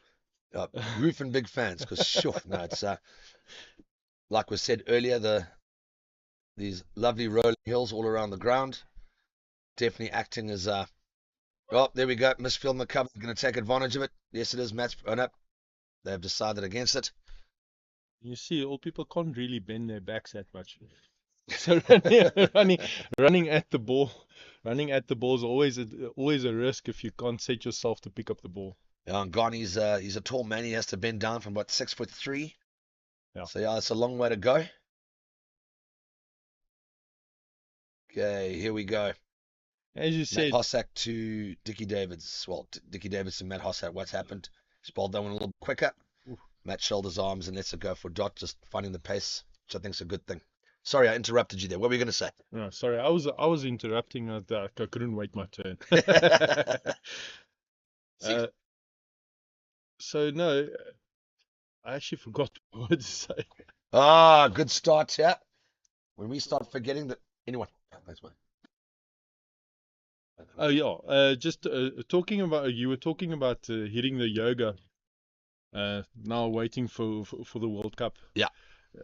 Is that gonna be mostly your hamstrings? Yeah, it's got hamstrings, shoulders, back, everything. So, what's happened is I've trapped a nerve in my bicep. They think it's in my bicep. So physio started on my forearm on Monday. When it happened, it moved up to my bicep. Physio on Wednesday said no, that nerve's being trapped in my on my shoulder and my scapula. Then they said no, it's in my lower back, and now they've moved on to the left-hand side of my body. So I think by the time today's over, we'll find that the nerve's been trapped in my left foot, like that old Daniel Day-Lewis movie. But yeah, I think what needs to do, we have to keep ourselves stretching completely here, hey. And to be honest, I probably should have batted with my left foot as well, because that did everything. He brushed his teeth with it, did everything. So if he can do that, we should be doing better. Anyways, okay. So yoga, I'm going to give a free shout out. Hopefully the other sponsors don't mind to. Well, this is for the Cape Townian guys. There is Yoga Spirit in Constantia. Believe it or not, I'm a yogi, so I'll be taking Bikram and awakening your Kundalinis. It's Bikram yoga, which is fine because it's actually in a heated room, which is still colder than Cinnaville, so we should be fine. Nah, all jokes aside, no, I think it's just everything at this age, just everything, just as supple as you can be. And that's it. As soon as you get one niggle, which we've seen here, just we start compensating for it in other parts of our body, then that goes. So yeah, so just full round flexibility, but personally for me, definitely hamstrings. Hamstrings are the one thing that just, yeah, it's tweaked on so many people. It's one of the easiest things to go. We do stretch, obviously warming up, and we try to do a cool down, but yeah, just not as supple as we used to be. Yeah. So we've got Piet Botha, my personal personal player who's taken me under his wing for the vets and working a little bit with me to improve my game. Just bowled his first ball, just hit it through the cover for the single, going for the two. They picked it up on the throat. Very good running by Matt. Great running there by Zim. What's picked up, or what is he getting you to concentrate on? What does he believe is the sort of key or the ingredient to over-40s cricket, or something that's different from all the other sort of like levels of cricket? Because there are a lot of differences in this over-40s league that a lot of people might not know. Just bowling wicket to wicket really slow, you have to generate the pace and you have to take a few more risks compared to when there's pace coming onto the bat on that. So what is your coach picked up, and what has he picked up in you? So what we've worked on recently is, obviously I'm an off spinner. I'm not a pace bowler, with me being 6'2". I'm a spin bowler, and he's told me just on the break. He asked me to go and work on my pace. I was bowling the ball too fast through the air to try and get any rotation on it, and try and see if I can get a little bit more purchase on my spin, a little bit more rotation. Obviously, for the club itself, he also plays for Cinnaville. He didn't mind anything about my batting, so he was just talking to me about my bowling. And yes, my batting's suffering at the moment because of it, but it'll all come back. It'll come back. No, well, I think what a lot of us have relied on as well. My eyesight's going. Yeah, like my mom used to say, there's nothing wrong with her eyes, just her arms aren't long enough. So yeah, I'm starting to hold. That is a great shot by. That is Matt Hossack dropping down, sweeping it for a 1-bounce 4, absolutely gloriously timed. And that's it. That's the, even though with Peter bowling wicket to wicket, they just picked up the length and hit that beautifully. And those are the risks, because if he misses that, that's LBW. And once again, that's trying to get the purchase off the ball, the nice and slow, just exactly what you've spoken about now. So I think everyone's become a little bit more wily and wise in the way they bowl and what they do. Looks like we've got some Cineville younger, and he's just decided to. Oh no, it's from a different club. He's actually come to talk to us. Yep. What is the club? So he just realised we're on air, so he's just stopped with his profanities. No, we're joking. Very friendly man from the police veterans. Are you guys close by here as well? No, actually, we're not. And do you play Cineville in the league? Yes, we do. Beat them most of the time. Oh, there we go. This is what we like. A little bit of smack talk here. It's absolutely brilliant because they told me, well, this gentleman told me as you walk past going, oh, we beat this oak the whole time. So I actually really like, and there's a little bit of rivalry now in the commentators box here. So I'm lucky enough to have friends in Cineville. That's why I'm wearing a Minnick shirt. The cap is still the Bobbies, and everybody's scared of the Bobbies. So Not just on the field, but on the roads as well. that's Congratulations. that's why they call me Ben 10. And that's one thing we've not been short of this trip is humor. It has been absolutely brilliant. There's been a lot of old cliches and a lot of new humor. That's the nice thing about vets. Get all those old chirps coming out. And not just the old chips, there's a lot of old rivalries as well. Yeah. It's unbelievable. So some of the guys have played varsity together, grown up over the years, gone and started businesses, started families, and now we've come back and the rivalries are still there and the camaraderie is absolutely brilliant. Yeah. No, We even just when- don't look the same as we used to. Yeah. We're more like buffaloes now compared to the gazelles that we were. But you know what? Buffaloes still run and we're still courageous, so we'll keep going. Absolutely. Talking about buffaloes, Vanna Pretorius is bowling. Absolute unit of a man. He's about 7'9". He gives a great bear hug.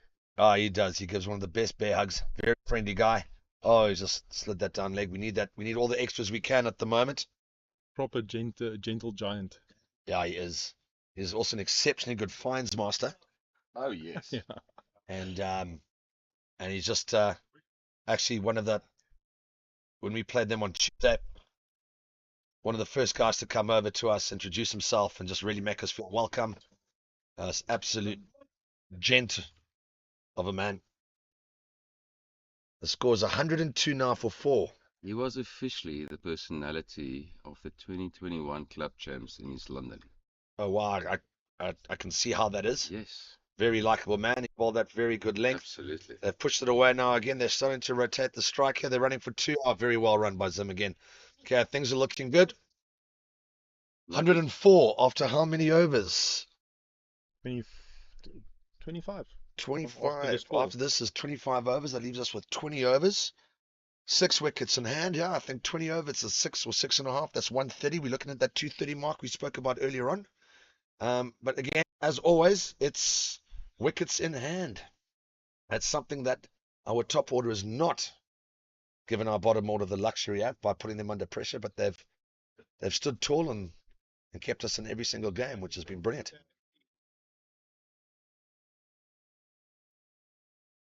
Banner to Arch. Arch just pushes it wide again. I'm sure they're going to go for 2. There's Hot. This is, yep, there we go. Bruce fielded well on the boundary. He gets that in. Scorcher today. I'm very glad that you've said it's a scorcher because all the locals have said it's actually quite a pleasant day. Well, Just if to you're put from things- this side of the mountain, yes. It's just to from put it. Irene to here, it's like 4-degree difference. That's exactly what everyone's been saying, and it's it's unreal actually. It's just, I thought hot air rises. Maybe my biology teacher was not that good where I came from, Biology, isn't it supposed to be science? or geography, Maybe. whatever it is, one of those sciences. Okay. We were the sportsmen, we weren't the brains. So you yeah, see the, that little mountain range there? It's a- It's called the Magalies. Is that part of the Magaliesberg? Yes. And does this run all the way through? Yeah. 100% correct. Yes. So, okay, now we're talking geography. Now we're getting into how long is this mountain range, though? Because this is very far from. Google is my friend if you really want to know. I definitely think we need to Google this. We're Let's gonna Google actually this. Okay. let's give our 14 listeners a little bit of information as well. And here we go. Peter to Matt's going on. Matt's come down and he's just big appeal, but I think the bat was in there first.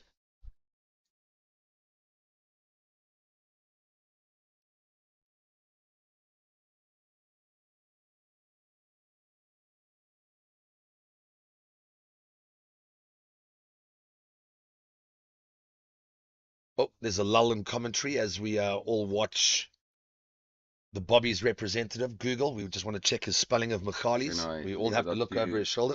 Sir, you can. Ah, look at that. So this part of the Michali's, correct, sir. It stretches for 125 kilometers. That is unbelievable, actually. And it separates the lower lying hotter bushveld, where we are playing today, from the north and the cooler highveld, where we were playing literally 50 minutes away. It's absolutely amazing. And with that, let's hope that with the coolness so far of our innings, it heats up now as well with 20 overs to go. The Zimbabwean guys are hydrating themselves. Raymond Buchanan, as is known, warming up nicely.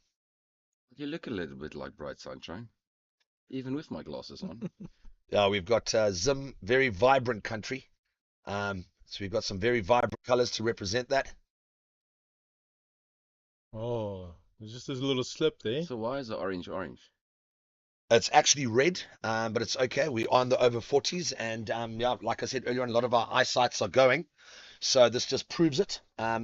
It's red and yellow, but so there is a bit of a where the two meet, there might be a little bit of orange, but no, it's red and yellow. I will apologize profusely for me not spotting the red. No, we will. I didn't know. Our designers will have to have a chat with our designers. I don't know in Spain with bullfighting, but that's us, eh? That's it. All the old bulls. We've come to fight. But for an Afrikaner, you speak nice English. Erasmus, isn't it like Afrikaans name? No, 100%. So my full name is Albertus Janus Jacobus Stephanus Christoffel Willem Hendrik Leviticus Erasmus. Really? That's why I just go with the shortened one, Bertie. Now. I'm happy just to call you Erasmus. I feel much better. What? I'm blessed with Benedict Jonathan Dupree, like blowjob. Once again, this is a family show. This is a family show. Benedict, that's that's a mouthful, exactly. God would have been proud of that. And it's actually Russian Portuguese. Russian Portuguese. Yeah. Yeah, that's there's the fibs which parents tell their children. Correct. Yeah, to make them feel better about their names. So I don't think there is such a thing as called Russian Portuguese. It is. I'm first going to sell you. If you pay me, I'll snipe you. Oh, there we go. This is it. The Bobby's representative's really kicking in here. Okay, lull in the field here. Getting a bit of tactics.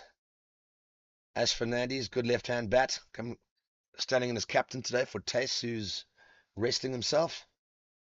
Come up with a new plan here for Arch, who's been just placing it through the extra cover region there. And I think all the bowlers and they're quite happy just for a little bit of respite and not running. Can I put you on the spot? Can you take us through the final over against Namibia? And you can start off with, and there I was. And there I was, fielding at long off. I actually think that I have to start a little bit earlier than the first over. I thought that we got off to a good start. Namibia came back and we capitulated a bit. Goes for a big shot, takes an outside edge and runs down for a much welcomed and much needed boundary for the Zimbabwean scoreboard. So we were about 120 for 6 after 30 overs. We had a great comeback through Robert Redbat and Mark Nicol, as he's known in the change rooms, and got us to 250. We had a great start, wicket off the second ball. They had a 160-run partnership, but it absolutely brilliant. We actually thought we were out the game, but we know that cricket changes very quickly, and it's all about momentum. Great run out by Robbo again, probably our player of the series so far. And then, 43 or 33 needed, and some big hits by Dwayne Villian. Very, very strong man from Namibia. He actually plays with us at Claremont in Cape Town. He batted exceptionally well, scoring 64 or 42 balls. And then in that last over, lots of wickets. They needed 13 off it. 6 went off the first ball, and we thought, oh, that's it. 5 off 5, couple of wickets, couple of dot balls, got it to 5 off 2. There was a very interesting run out. A pity Hawkeye or third umpire was not working, because that would have been a very interesting referral. But that's how cricket goes, which meant they needed 4 off the last ball. And I actually thought that he played it great. He just leant into it, got his timing right. And if it was a meter either side of where he put it, it probably would have been stopped for 2. But he just got it right and cracked it 3 for 4 for an absolutely brilliant game to win off the last ball with 2 wickets in hand. And that was on this field, right? It was on this field, and it was just a really good day. So yeah, it was good. Cricket was the winner. Yes, as much as any losing person hates that saying, cricket was the winner. But Yeah.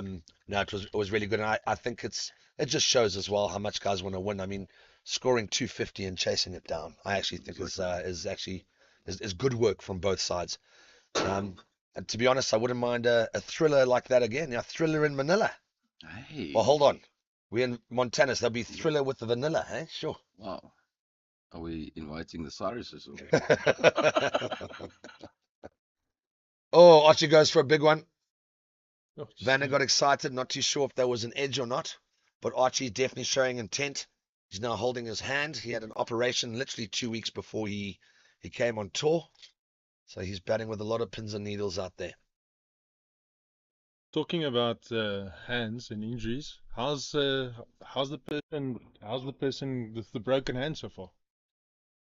Yeah, Austin Corkin. He actually batted really well Darren, against. right? Sorry. Darren.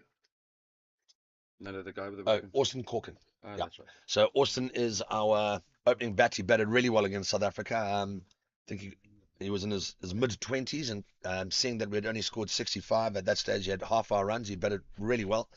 Got a bit of a rib tickler, as we call it, and squashed his hand against his bat. He wanted to go on and bat again, but we thought not the best. He then went for X-rays, and yes, it's broken. He then went to the specialist yesterday, and yeah, just with the contacts of the over-40s, they've squeezed him in for an operation today. So we are hoping to find out shortly when he's getting that operation, and obviously our thoughts and prayers are with Austin.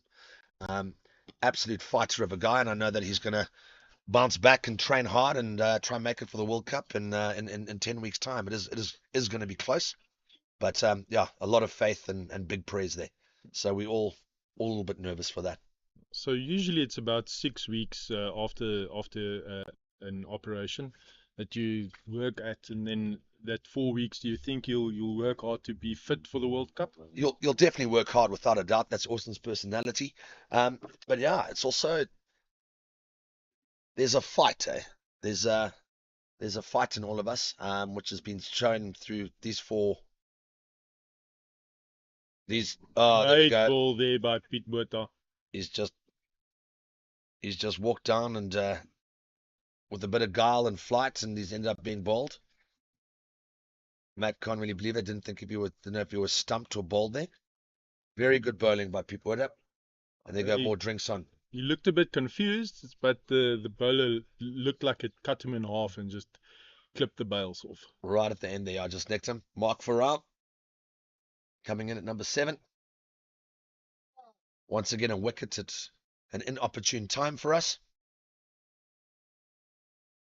So it's 118 for 5 after 27.3. I think what we would need to do now is literally just like what we did the other day, is literally just bat to drinks and regroup there. So another 2.5 overs. For another 2.5 overs, just regroup, get some drinks in, give Archie a break, and then come out firing with 5 wickets in hand for the last 15. And hopefully we can see some more fireworks. So would you say you've got some big batters to come still? Yes, Raymond Buchanan plays with a lot of intent and a lot of urgency. And then Mark Nicol, who actually batted with Robbo Redbat. The other day in a 120-run partnership, he got 78 or 42 balls. He can really hit it. Then there's still Matthew Townsend, who is batting much lower down the order than what he would normally do, because he is nursing a torn hamstring. He can hit it. And then there's Simon Seeger, long levers. He can also let it go as well. So if we get it right, there are still a few more runs to come, I hope. It's all about timing right now. Yes. You wait for the pace bowlers to come back, get a little bit more pace on the ball, a little bit more depth in the innings, and then go for the shots that's needed for the team. That's exactly it. I think that the main thing now is just getting through these next 2.5 overs. That just pops from a length on Mark Farrar. And a lot of extra bounce. So there's still a lot of life for the spinners as well on this pitch. Sort of popped out of nowhere, playing backwards, and still got the better of him. Okay, here we see beat border to Mark Farrar. He's bowled it short. Mark's just paddled that away. So, Bert, Could that actually work? In the spirit of cricket, yes. And I know we just met, but there's a young gentleman to the right under the Nedbank umbrella. His name is Claude from Boerland, who says he doesn't want you to know that he's here. So Claude from Boerland is an irritating man. I know he's absolute gem of an individual. So Claude plays for 2 different clubs. In what's that? There's a run out there. Oh, very good fielding, but there's a run up. There could be another one there. They sneak a 2 from that. Arch Harley's bat. No, so Claude plays for 2 clubs. It's not a chosen rotation. It's just whenever the one club gets annoyed with him, they just send him off to the next club. And that's how they rotate him. No, I'm joking, obviously. Claude plays for Grootdruk in Cape Town, in the middle of amazing view. In the middle of the Franschhoek winelands. It is absolutely glorious, with just vineyards all around. There's a bit of history at that club as well. So fines done by wine. Fines done by wine. Yeah. The late Queen of England, she actually planted a tree there when she was 16 years old. I don't know how old she was on her passing. She rest in peace. But yeah, so when the Over-40s World Cup was in Cape Town, the Over-40s England side literally wanted to go play there and actually just go pay their respects, and just to keep the little bit of the tradition alive. Yes, of course. So that is Claude's home ground. Absolutely beautiful place. There's so much history. I think the club is over 100 years old, surrounded by the vines, which provide possibly the best wine in the world. It's absolutely fantastic.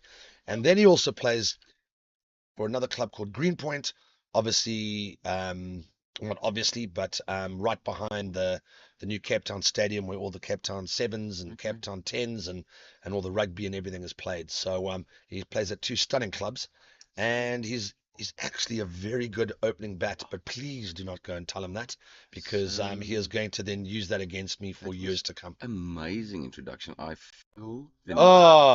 He's just best so where's it gone? He's gone straight. He's been up. As well. 1 bounce 4.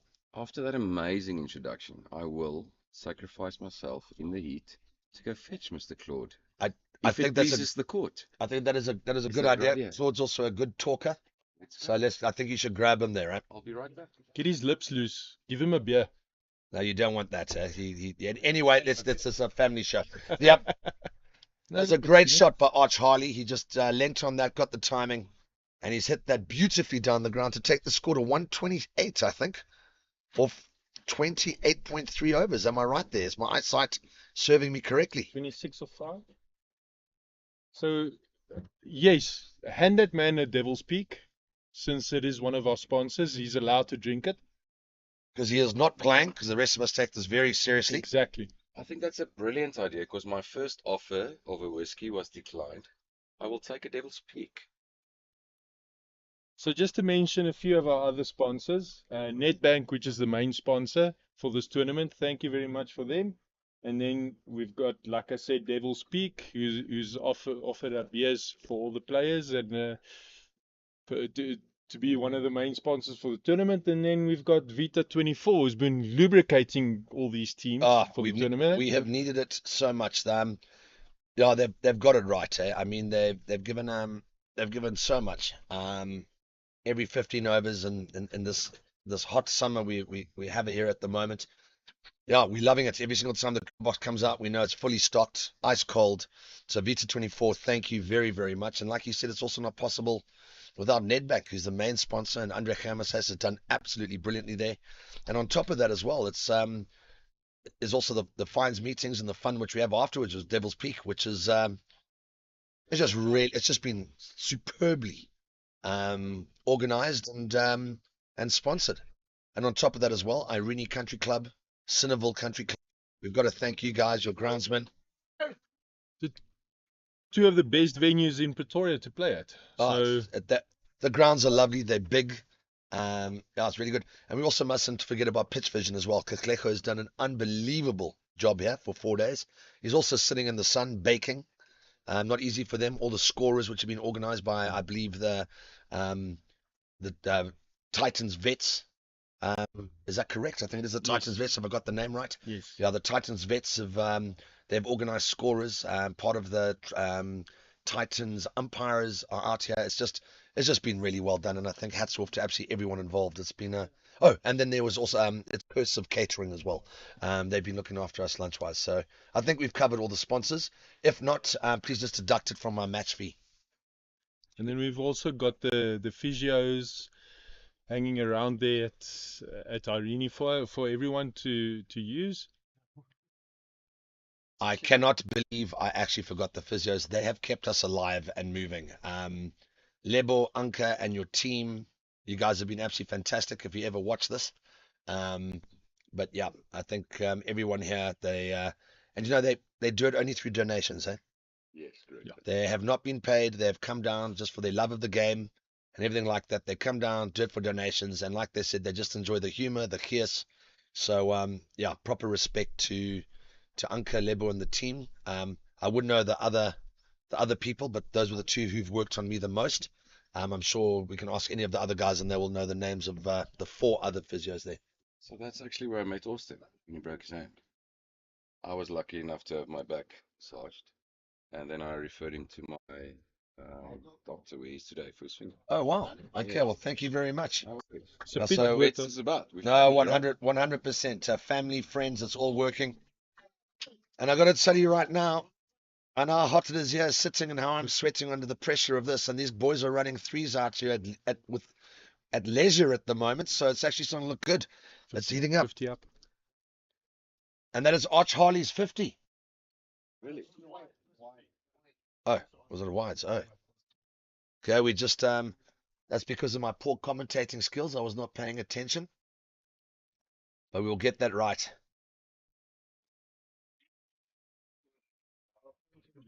Is that his 50 now? No, he's on 49. Oh, okay. He's now on. I'm not going to say what he's on because I have jinxed a few people in my with the commentator's curse, so I'm not going to say anything. We are now keeping quiet. Pete Buerter to Arch Harley. Let's just see what happens.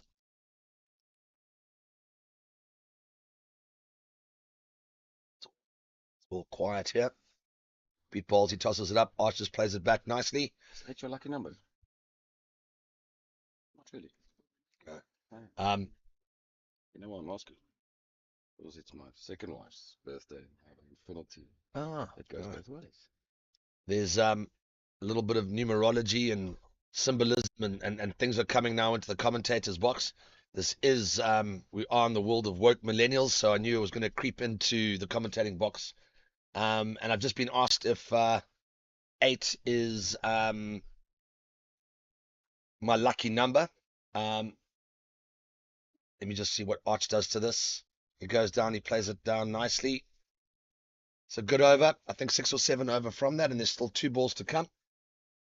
No, my number 8, it's not my lucky number. One of my friends is part of the Pride community in Cape Town, and it does an absolutely brilliant job of organizing a huge event every year. Is Arch? It's 50. Oh, done. Well done, Arch. Well batted. Arch Harley's 50. Yeah, so my friend organizes a very big sort of event in a week, celebrating inclusiveness of everyone. which is brilliant. And when he heard I was number 8, he loved that because he just believes there's 2 O's on top of each other. So anyway, that's it. We've got to enjoy this. But I think there are a few numbers which are people's lucky numbers and what they chose for. But we'll get back to that after drinks, and I'm sure everyone's tired of my voice. Thank you. Bye. Oh. Thank you, Mr. Erasmus, for gracing us with your presence. So you got Mr. Harley hitting his 50 of 61 balls. Really needed by Zimbabwe because they've lost a few wickets. And as Mr. Erasmus said, we're going to head into drinks and we'll be back in a few minutes.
As hard as I tried to do very badly at this commentating thing, I've been told to come and sit back down again. So I don't know if I was doing a good job or the people listening don't know or know less about cricket than I do, because my commentating is nowhere near as good as Austin Corkins. It's very difficult to actually talk to yourself for a while. I've got to tell you, I think if I was commentating yesterday after the Wednesday night celebrations we had, there would be a few different voices in my head, which I could have spoken to each other, which may have been a little bit more entertaining than my current brainless rambling. But here we go. Not too sure who this guy is, but he's bowling. Archie hits it. Beautifully done. This is a good start for us. Mark's going to run it. There we go. Is that going to go at the boundary? Not too sure. It's trickling. It's an absolute teaser. And it's just got there. 4 runs. Good start. And that takes us to 150 on the board after 30.1 overs. After a very slow start from us, we're now going at 5 runs and over, 5 wickets in hand with 14.5 balls. Sorry, 14.5. 140. Oh, not 150. Then the scoreboard is wrong. Something has happened. There's been a mix-up in communication here. Yeah, it's 140. Still pretty close to that 5 run and over mark. A few more shots like that from Arch Harley and everything's going to work. He's absolutely cracked that on the short ball. Jumped on the short ball. What a great start. Who's bowling?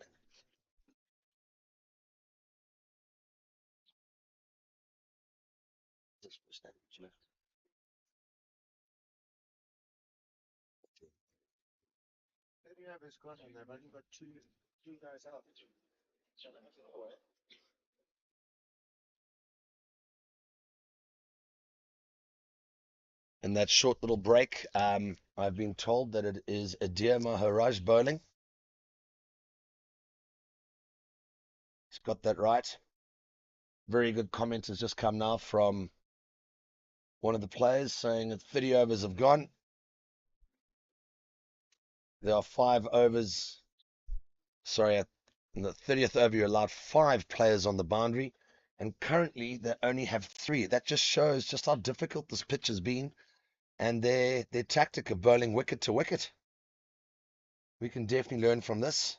And with me saying that, they've actually just put someone else on the boundary. So once again, I'm cursing everything that I talk about. Oh, no, there we go. The right hand it's the right hand who's come on strike. Oh, no, now there's a full change going on here. Okay, Adir Maharaj to Mark Farrell.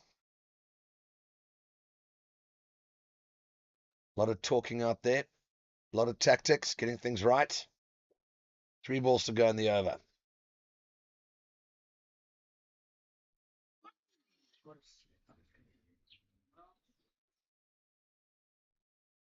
Great ball there by Maharaj. Yeah, he just seems to get, he's just bowling. Well, the last 2, it's just been sort of in that. That's a little bit shorter though. Where's he hit that? No, he's just sort of just chipped it out to mid wicket where there is a fielder. First, I thought that had gone straight down his throat, but luckily, what I know about the game's not very good, so I was wrong. That's the end of the over. 10 runs off it. It's a good start. It's a good over for Zim coming back after the second break. And as I said, maybe trying to look at the last 15 to 10 overs to try and up the run rate. Going to try and push for 250. Which is exactly, if we keep going at those 8 or 10 and over for the next thing, it's going to be a good score. But once again, it's wickets in hand. I know that we have faith in everyone, but there's always pressure when wickets go down, and it's a new batter coming in, new start, all those things. And I think for them to try and get one of those wickets, they've brought on the big pace man, Garner Kruger, who has bowled brilliantly this tournament. Ex-Lions player. Was he also a Titans player? I'm not too sure, actually. I don't believe, but I've played with Garni and Gareth Flusk for Glen Vista Cricket Club in the Lions division for the vets, and together they're a massive threat. Oh, they're unbelievable. Flusky can bowl exceptionally well. I'm glad to hear that he's still playing cricket. Actually, the last time I saw Flusky, he was we were at the JNB, or not the JNB Met, was at the Met together in Cape Town, enjoying a day at the races. Here goes Garnet Kruger to Mark Farrell. What's going to happen? And Flusk really likes to dress up. He does. He's a very fashionable man.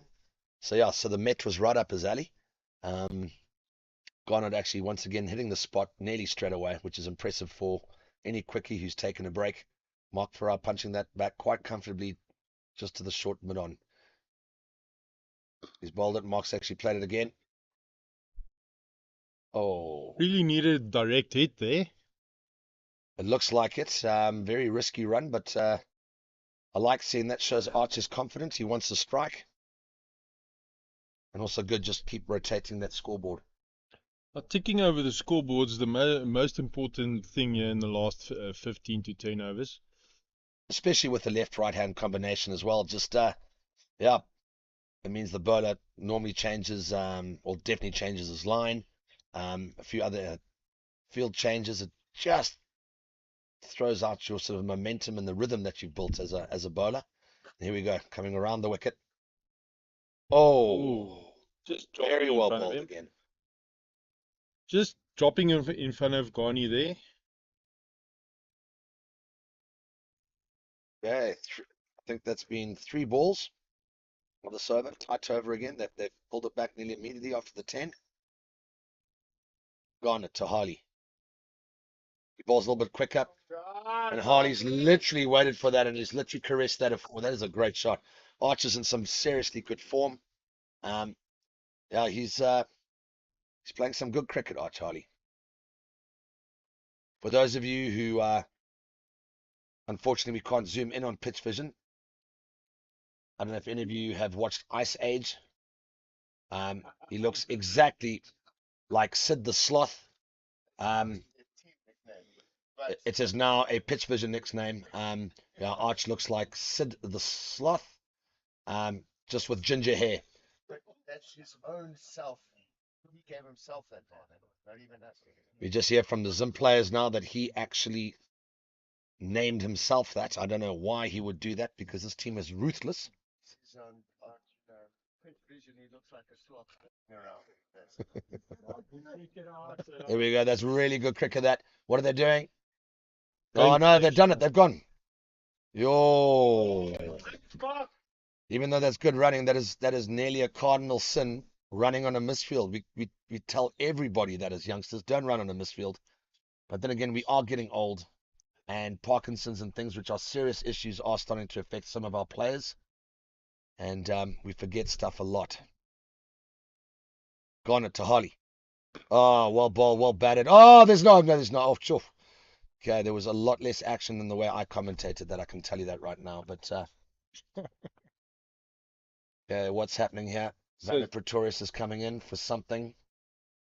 So it's 32 overs gone. Scores are 153 for 5. 153 for 5. 153 for 5. With 13 overs to go. At 8 runs and over, that takes us to about 258, which is a good score. So let's see what can happen if Arch keeps playing like he does with Mark supporting him, running hard. We could actually end up getting a good score here over that 230, 220, which we were realistically going for in the beginning of the day. So right now it's good. Mirage in for his second over. He went for 9 in his first over. You think the batsmen are going to try and attack this bowler? I would say so. There is and with that it's bowled short, but it's been mistimed to kind of to a Stratishman wicket. I definitely think so. I think with Garnett bowling at one end, we can't let both sides being timed up. So yes, I believe that they would. They might not attack him completely now. They might wait until the 35th. But saying that though, oh, there we go. And it's been with that, it's been leaned on, and a little bit of a fumble on the outfield, and that's going to cross for 4. That's going to relieve a little bit of pressure on Mark, who's missed the first short ball there, and he's put the second one away with aplomb, as I believe the word is. So as you guys have been seeing on your screens there, on the right-hand side of the batsman, the offside. Oh, and he's played that delicately. Look at that. Absolutely brilliant. The touch of a surgeon. And Archer's running back. That's very good running. There's the 7 they need. There's a 7 we need. This is brilliant cricket at the moment. So, as I was busy saying, as you can see on the right-hand side of your screens, the boundary on that side is really short because they've moved the strip to the right-hand side. Anything else to the left, if you don't hit it good enough, it's not going to reach the boundary because it's a very big boundary today. Oh, that could be a broken finger. The physios could be in the paycheck again. Oh, no, it's not. It looks at Arnie's the misfield. Sure, a lot of things happening out here, guys. Full toss, hit back at the bowler. Misjudged. There might be a little bit of a cracked finger. Oh no, the deer looks like he's a solid gentleman. Then a misfield by the big man Vanner on the boundary. Archie's really starting to get into his stride here. We like this.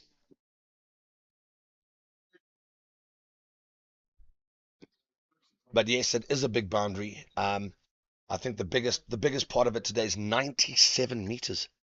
That's what we got told. 97 meters. That is it's quite dangerous in this league because if we hit it all the way there and it doesn't go over the boundary, we might think we can run 5, and then that brings cardiac arrest into the game as well. Oh, there we go. Mark Farrar runs it, takes a quick single. So Zimbabwe really asking some questions here on the South African A fielders. And good to see, because that's the type of cricket you want to see. And then obviously you don't just want this to be easy. You want to see run out opportunities as well. You do, and I think that's where this game is. It's match awareness. I think they played it well. They just wanted us to get to this part with the wickets down. Now with the extra bit of urgency and intent, you are going to see those quicker singles, and that's when the ring fielders, as they're called, need to be alert. But here comes the experience of Garnet Kruger again. I think this might be his 8th over. Is that correct, Kakleko? Is this his 8th or 7th? His 8th over. So Garnet's this is his second last over. Very competitive individual. He definitely wants wickets the whole time. The two of us in the last 2 days have developed a bit of a rivalry as well. He bowls to Harley. Oh, just passes the outside edge there. A bit of a short delivery. Yeah. With me opening the batting and Garnet opening the bowling, it's always nice when there's a good competition to be had. And I've been pretty lucky. I've got the better of Garney on 1 or 2 occasions, and I've been unlucky because he's got the better of me on about 7 or 8 occasions. No, he's bowled exceptionally well, but Garnet to Harley in again. He's bowled that a little bit full, and that's been well played. Slower ball, different length. He's a thinking bowler, Garnet. I'm sure with you having played with him, you would know that as well. Always setting you up, always trying to do something, always keeping you sort of sometimes guessing, sometimes sort of overthinking a bit, which when you're trying to find your rhythm as a batsman in the middle of your bat, it's not the best to be thinking about everything else but the ball. Very good cricket here from Garnet Kruger. Okay, I think Mark Farrar is going to play with a little bit more intent here, and let's see what happens.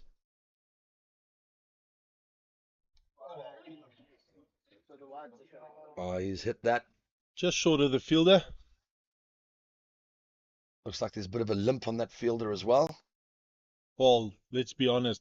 Day 5. Everyone must be stiff today. I was this morning. So yep, there's a lot of stiffness and a lot of aches and pains going on here. Garnet Kruger, I think this is the 3rd ball of the over to Arch Harley. He's actually hit that safe. He's chipped that. They might actually even go all the way. We're not too sure. No, it doesn't. There's 2 again there. So yeah, even though it's been a very tight over, 4 balls, if my maths is correct. That's all you got to do here. Just with Garnet bowling the way he is, see him out. Don't let him get a wicket. Run a ball stuff, and then maybe take on Nadir Maharaj from the other side. He's bowling a little bit slower, which gives you a bit more time to attack.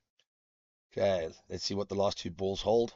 Well, my personal game plan would be exactly that. It would be pushing Ghani for the 1s and 2s, trying to see if you can't get an extra run out of it, but not going to take any risk with him only having 2 overs left. Yeah, now he's got 8 balls, so I think his 8 balls are going to be very crucial for the momentum of the Zimbabwean innings here. Goes his ball that Fuller. Nicely fielded, nicely punched back.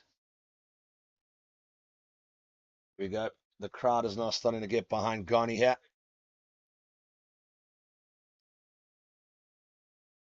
And the field has also started talking, so that said, everyone knows that there's a little bit of pressure here. He's bowled that nicely. Nice shot there. He just waited for that perfectly, didn't he? Yeah, no, that was a brilliant shot. Waited for it nicely and just picked it up off his hips. Yeah, picked it off, and he placed that perfectly as well. There's no one down there. I think he was waiting for that. That's very well played. Kagleko, what is Arch on at the moment? He must be on about 70 odd, 74. 77. Once again, another great knock by Arch. Once again, one of our players standing up when we were in a little bit of trouble. And the score's now sitting at about 170, I think. And I think there could be 11 overs left. That is correct. Okay. 171. 171 with 11 overs to go. I think if we can get even 7 or 8 here, just carrying on like we're doing, I think, yeah, that's the 250, which is the one which we would have hoped for this morning. What's the score, please? 171 for 5 after 34. Oh. After 34. If you heard that comment, what's the score there? Ox. Ox is a term of endearment in Zimbabwe. I don't know where it comes from, but we use it. Talking about oxes, Mark Nickel, he ate one the other night in one sitting, about 14 kgs of beef. Luckily, he has his own room at the B&B. These are the things and the strategy and the management of your team away from the field, which is just as important as on the field. Doug Morelli has done an unbelievable job of that. Abrams coming back. Alroy bowled very well this morning. Where's he going? And Mark's just pushed that nicely. Are they going to take on Garnet Kruger's arm? No, they're not. No, they're not. Mark Farrell's just run into Alroy. Alroy's apologizing. Oh, there we go. That's a new word. Apologizing. Alroy is apologizing. They gave each other a hug. Lots of love out here. We like this. We are all for love here. Let's hope Alroy shows us some more love and bowls of half volley in Archie's arc. I nearly mispronounced arc as well there.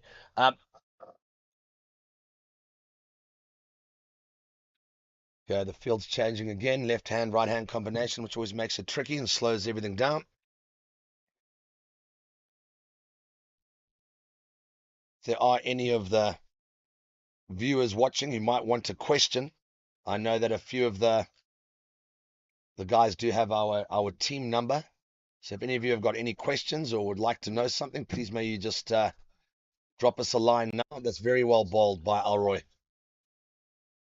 This is where he was so difficult this morning. He just bowled a superb length, wicket to wickets, and you've got to make all the pace with his bowling to actually get any profit or big hits. So here we go. Oh, he's well played. It's literally just gone through the gap just for one. And so far, it's been a really, really good over from Alroy.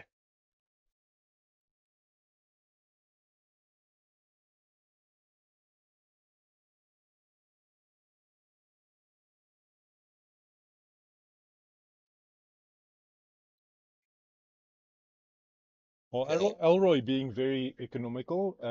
He's on 5.3 overs with one maiden, only 14 runs with an economy of 2.55. No, it's been excellent. And to bring him on now with his pace and accuracy, where you have to go for it a bit harder, I think he might actually, he's the danger man now. I think Garney, as clever and as well as Garney has bowled, that extra pace just sort of working in the Zimbabweans' favour. And I think Ash Fernandez has done very well here just to take pace off the ball. And Alroy's been doing a great job of it all day. He bowls on. Oh! He's nearly hit Mark Farrar on the head. To be very honest, that looked a bit personal, actually. I think all the abuse that Arch has taken from Mark over the week, I think that was deliberate. We will have to discuss that in the change room afterwards. With the devil peaks in hand. Mark Farrar, what's he done with that? He's hit that up all the way out to Garnet. They're definitely not going to chance his arm. And there we go. What a great over by Alroy. I think that's 4 runs off it, if I'm correct. 4 or 5.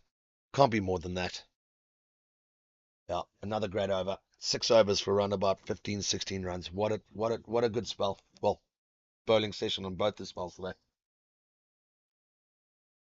Okay, Garnet Kruger looks like he's coming up. Hold on, there's a little bit of discussion. Nope.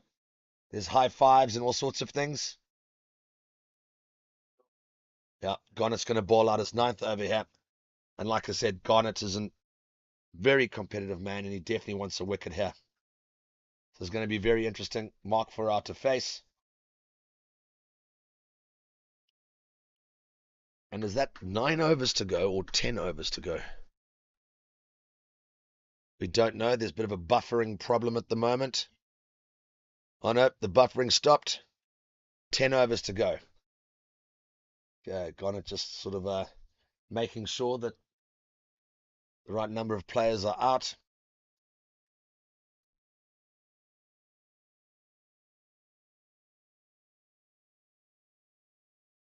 Yeah, we're getting to the business end of the innings here. Everything has to be perfect. And here we go, game on. Kruger to Farrar. Nice and full. Farrar just chips it again. What?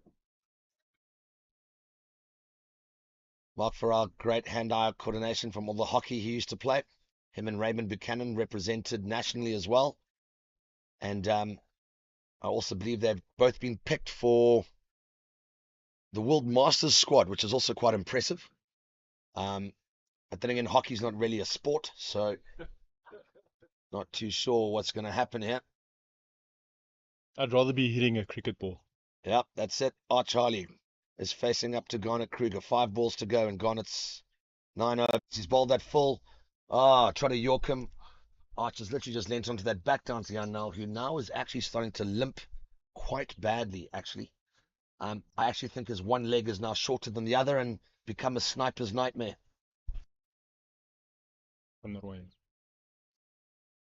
Talking about nicknames, Austin Corkin, with his hand broken, it's swollen up, so he's got one big hand, one small hand, so we're now calling him the clock. Mark Farrell's hit that. Has he found the gap? He has, but I'm not so sure if he's timed correctly, or well enough, should I say, and they are running 3, very well run. 5 off the first 3 balls. This is not what Garnet wanted. Hands on hips. 3 balls to go in a hot day from the big man himself. 181 on the board. On your minimum score, you got your team to 181 for So 5. I think after the start we had, 181 was the minimum. They've done their job now. Now we need to get to our realistic total of 220, 230. And then, yeah, the next 20 might be just the bonus, which we need. But like we said, we played these guys on Tuesday. They've got a great batting lineup. Yeah, so still a lot of cricket out here today.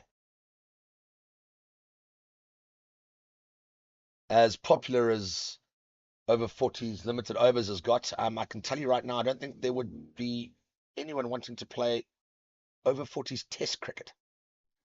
5 days, unlimited overs, yeah. Ooh, pick me. That would be a little bit out of our comfort zones, that. Oh, pick me. I'll play. That's because you're 40 and you're immature.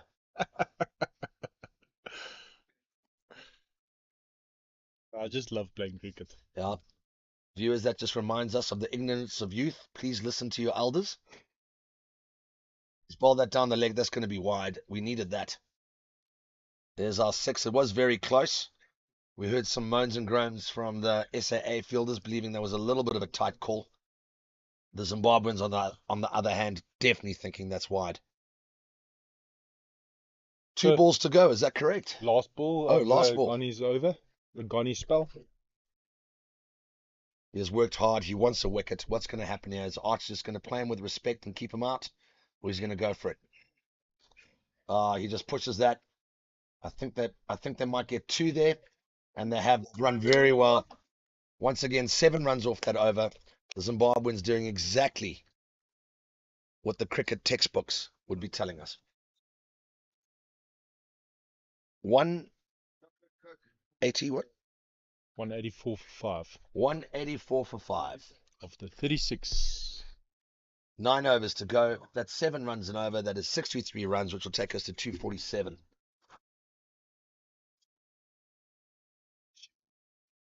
Not too sure what the partnership is. Tatleko is our stats man. 66 run partnership. This is absolutely fantastic. So, do you know what the number 66 stands for? In what? The numerology has crept back into the commentators' box here. There's Route 66. I know that. Yeah. Is there anything else? Well, you obviously can't see us on your screens, but 66 stands for the gun show. Talking about, there we go, talking about gun shows. Mark's just hit that. I don't think the bowler's going to be too happy with that, because it looks like the fielder misread that and came and has gone over his head for 1 bounce 4. That was misjudged. So perfect timing on the gun show there with Mark Farrar letting loose. But talking about guns, there is a gentleman we play with. His name is Steve Trenchard. He, by the looks of it, he has hit the gym very hard. And he's possibly, him and Darren Stephen, the SA player, the only 2 gentlemen to have a 6-pack in our age group. And unfortunately, one of his guns, his bicep, got torn and ripped clean off on Wednesday's game. So he's also going to be going for an operation and work when he gets back to Harare. So yeah, so lots of walking wounded. But perfect timing on Mark's shot, hitting over the fielder's head for 4 for the gun show.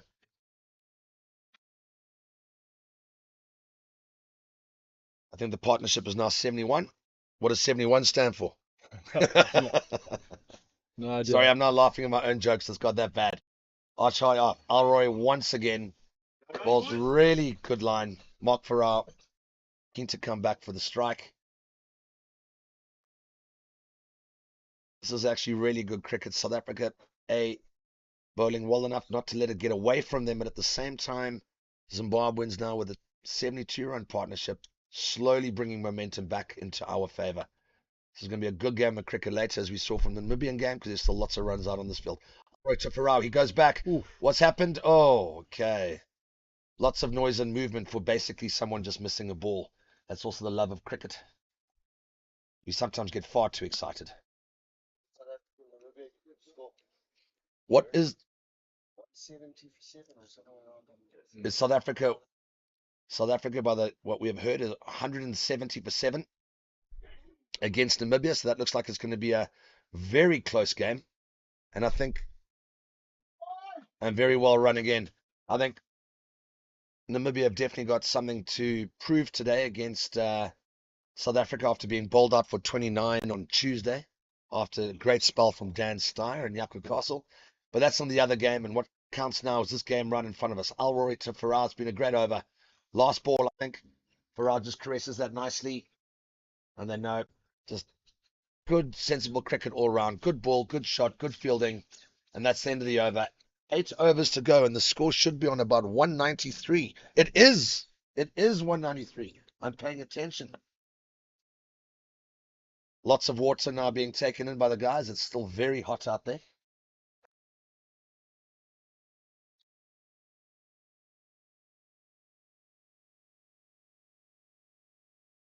So Harley on 80 of 85 balls so far. 80 off 85. That is correct. That is absolutely brilliant cricket from Arch. When he came into bat, it was very tight, and he's just literally just kept it going, ticking over, and then accelerated to go to nearly run a ball. But here we go. Johan van Rooyen coming back to bowl.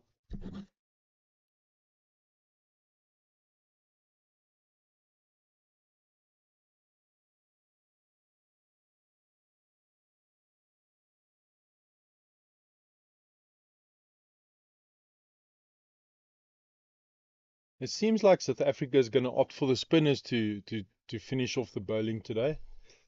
Try and get, with the aggressiveness of Zimbabwe coming in, going to take some pace off the ball and make Zim force a few balls to go over the boundary. I think that's the right decision. We would be doing the exact same thing on this field and this pitch right now. Yeah, to generate your pace here on this pitch is very difficult. He has bowled that one a little bit quicker down leg. Mark was trying to place that nicely, but unfortunately missed it.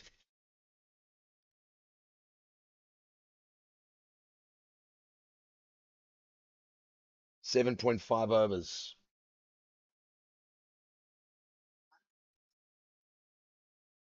We now believe that the score is about 170 for 8. Namibia have just taken another wicket. Very, very interesting game that's going to be, especially against that bowling attack. But we're back now with our game. Van Rooyen to Farao. Farao goes onto one knee. Dear Maharaj does the fielding, gets that back to the bowler. Everything's looking pretty good. Well, and The that's SAA captain, Tace Netling, has actually come round. We would like to invite him into the commentary boxes. We'd actually like to put him on the spot and ask a few questions. Tace, thanks for joining us here. Are you resting yourself, or have you got an injury like 99% of the other over-40s players? Bertie, thanks for having me, but it's yeah, like all of us, I do battle a bit of an Achilles injury. Okay, that was well bowled. Finds the outside edge, and they still sneak the single. Sims 100% intent on rotating strike and keeping the scoreboard ticking over. Tace, we were saying earlier with the start you guys had, our sort of new minimum was 180. We've got past that. What would you guys have been, realistically, what would you guys wanted to have chased today before the game started? And then if you can also tell us what it was after that great start of yours and what you're thinking now. So if you could kind of give us 3 scores in your head. Well, Bertie, the last guys that played here got rolled for 26. So we probably were looking, we would have been happy with about 30. Very good point. No, realistically, I think it looks like it's playing fairly decent. So anything under 230, I think it's chaseable. I think that's exactly what we said as well. So I'm glad that we're all kind of on the same page. Because of our slow start and a few wickets we lost, we thought 180 minimum. But when we came in this morning, we thought 230 would be par here. There'll be a game of it, and anything above that, bit of a bonus. I'm kind of thinking that you're in the same sort of mindset with that. And we know with your batting attack, even 230, 250 is going to be a very good game later. I do think so. I think there's a bit more bounce in this than we had at Arini. So I think if the boys knuckle down, like you say, it could be a good chase. Brilliant. And Tace, any changes? I know that you guys have played had the luxury of a nice good squad. So you've given each of your players 3 games, which I think is absolutely fantastic. I know that some of our boys who are injured would have loved to have sat out 1 or 2 to rest a bit. Any big changes in your team? I know you've been rotating everyone, so big changes might not be the right term. But who do you think today that's in the side who's come in, who didn't play in the last game, could actually have a different effect on the game because Darren Bassard, your opener, has gone home? Yeah, so I'm hoping the guy that our talisman will be Werner Pretorius. The big fella is really a quality batsman, and he hasn't really put his hand up so far in the tournament. So I hope today is the day. Yeah, he's we were talking about him earlier. For those of you who remembered, we said if you want to see the full length of him, please just turn your TVs and your pads vertical, because he's about 7'19". So he's got big long levers, and I think he can hit a ball a mile. And he's also just such a gent. He's just one of the, I think, a lot of friendships have been made, and he's definitely on everyone's list there as one of the most sporting, open, happiest sort of people that played against, which is brilliant. That's been mistimed, and Zim got a little bit lucky there again. He's found the gap. Oh, there's a little bit of communication in the field. Okay, the heat's getting to a few people. There we go, but that's cricket. Alroy's looking after his figures there, who's bowled brilliantly. I know Van is a gent of a human, and I don't want him to see runs because obviously we want to win, but he deserves them. He's a good player. Werner and that's just been reverse swept for 4. That is a great shot for 4. Cricket shot, that. And Ahmed Baruchi, I think, also is due a few. He's actually looked good. He got 50 in the last game against South Africa, but he's been flattering to deceive. I think today might just be the day. Yeah, we are a bit worried about him as well. He batted beautifully against us. He came out and showed great intent from the beginning, middled it, and we got lucky with the ball staying a little bit low to him on Tuesday's game. So yeah, he is definitely one of the guys to watch for the viewers. Oh, it's unlucky. After such a great shot, he tries to go the other way. And a great partnership of close to 90 has actually... 84. Oh, sorry, it was 84 runs. The next batter in is Raymond Buchanan. and hopefully this can get picked up. But we're just going to play a message what we got from his son. All right. So, Hi, Dad. It's me, Charlie. I just wanted to say, do you think you'll bat tomorrow? Because I've been watching your games every single day I got home, and you haven't been looking well. Remember 60-40 backlift and enjoy, Dad. Remember, cricket is fun. I've been watching you. Your backlifters and your 60-40. You're not enjoying, and you're getting frustrated with yourself. Don't worry. Chillax, Pops. Okay, I love you lots. Some experience coming See there. you in a few days. Okay, bye. that's what all of this is about. It's family and friendships, and his son who plays for Brighton first team cricket, giving his dad a little bit of advice there. Yes, Raymond, you are getting a bit frustrated. Your backlift should be 60-40 and go for it. So definitely listen to your son. And yeah, that's what it's all about. Family, friendships, and just, yeah. Oh, I've got a bit of a tear in my eye. Jeez, I guess not. Anyway, no, it's I've been a lot of well wishes from everyone. It's been amazing on all the different groups, and so many people sending in videos, and kids and families and wives and people all sending for all the teams. It's actually been absolutely brilliant. I think this competition tastes. I know you play here in sort of the Joburg, Pretoria area. We down in Cape Town, and this over-40s is just growing. I can't believe how it's grown. Earlier on in the commentating stint, when it started 4 years ago in Cape Town, we only had 8 teams. Now we've got 24. That's just in Cape Town. Just up the road in Paarl, I believe there's 8 teams. In Boland, there's another 6. So it's just growing. I'm pretty sure the same's happening here as well. And there we go. Backlift good, 60-42 off it. His son's message has actually inspired him. That's absolutely brilliant. Yeah, so is it growing here as well? It is. It's an absolute brilliant product, and I think go for most of us. An opportunity to see old friends, play with old friends. It's just something that we never thought we were going to do again. And all of a sudden we are competing at an international tournament. I mean, I was happy enough just to play club cricket to see old friends again, and this is absolutely brilliant, and I think it's just going from strength to strength. I think it's a product that's bursting out of its seams worldwide. I don't think it's something unique to South Africa. If you hear about what a big product it is in the UK, we've been told that in the UK they've got 12 different over-40s leagues. 12 different leagues. It's unbelievable. Yeah. So I think you're 100% right. I think the over-50s World Cup, I think it's been very clever from the organizers and the people who ran that to start over-40s cricket, so the over-50s could have a chance to actually see how they were doing, get back in the game. And with that over-40s starting, this just exploded. So you're talking about old friendships. How about the old rivalries? Yeah, They're still there. That's what I love. They are still there. People still want to do well against their nemesis from yesteryear. And it's do you have a particular rival that you play against a lot, that you still want to get one over on, or if he's your bunny or whatever? Yeah, I think Mrs. Duckmore and Buckley are probably high up there.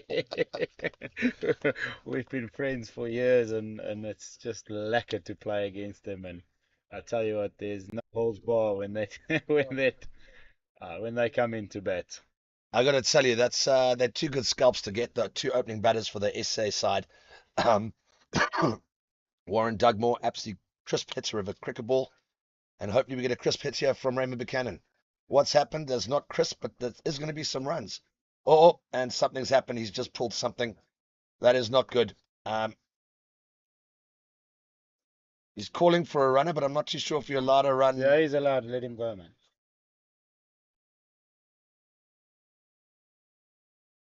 There we go. There's a little bit of drama here.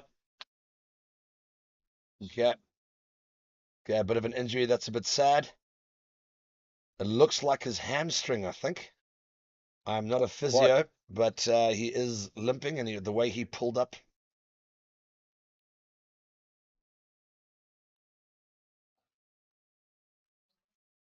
Okay, that is a bit sad. That Dougie, send him a runner. There's none of that.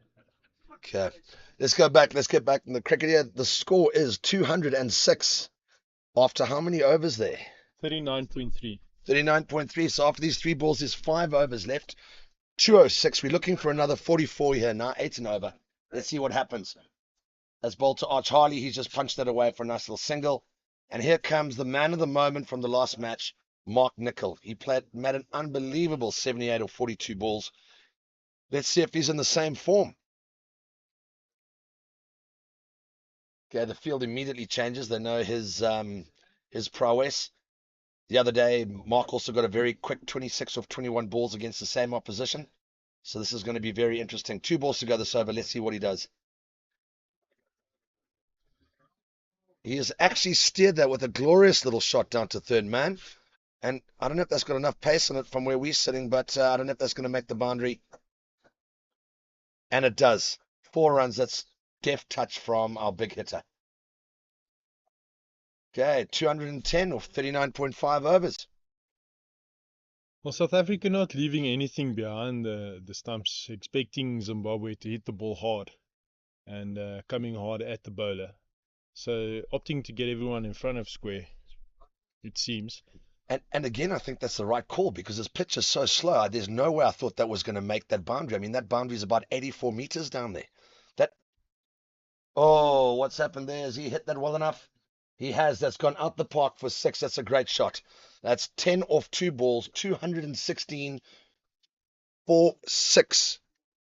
Oh, and that's up for 7. I think there could be a... Oh, it's for 6. Sorry, 217 for 6. Sorry, I'm getting a... Yeah, my hand signal's wrong here.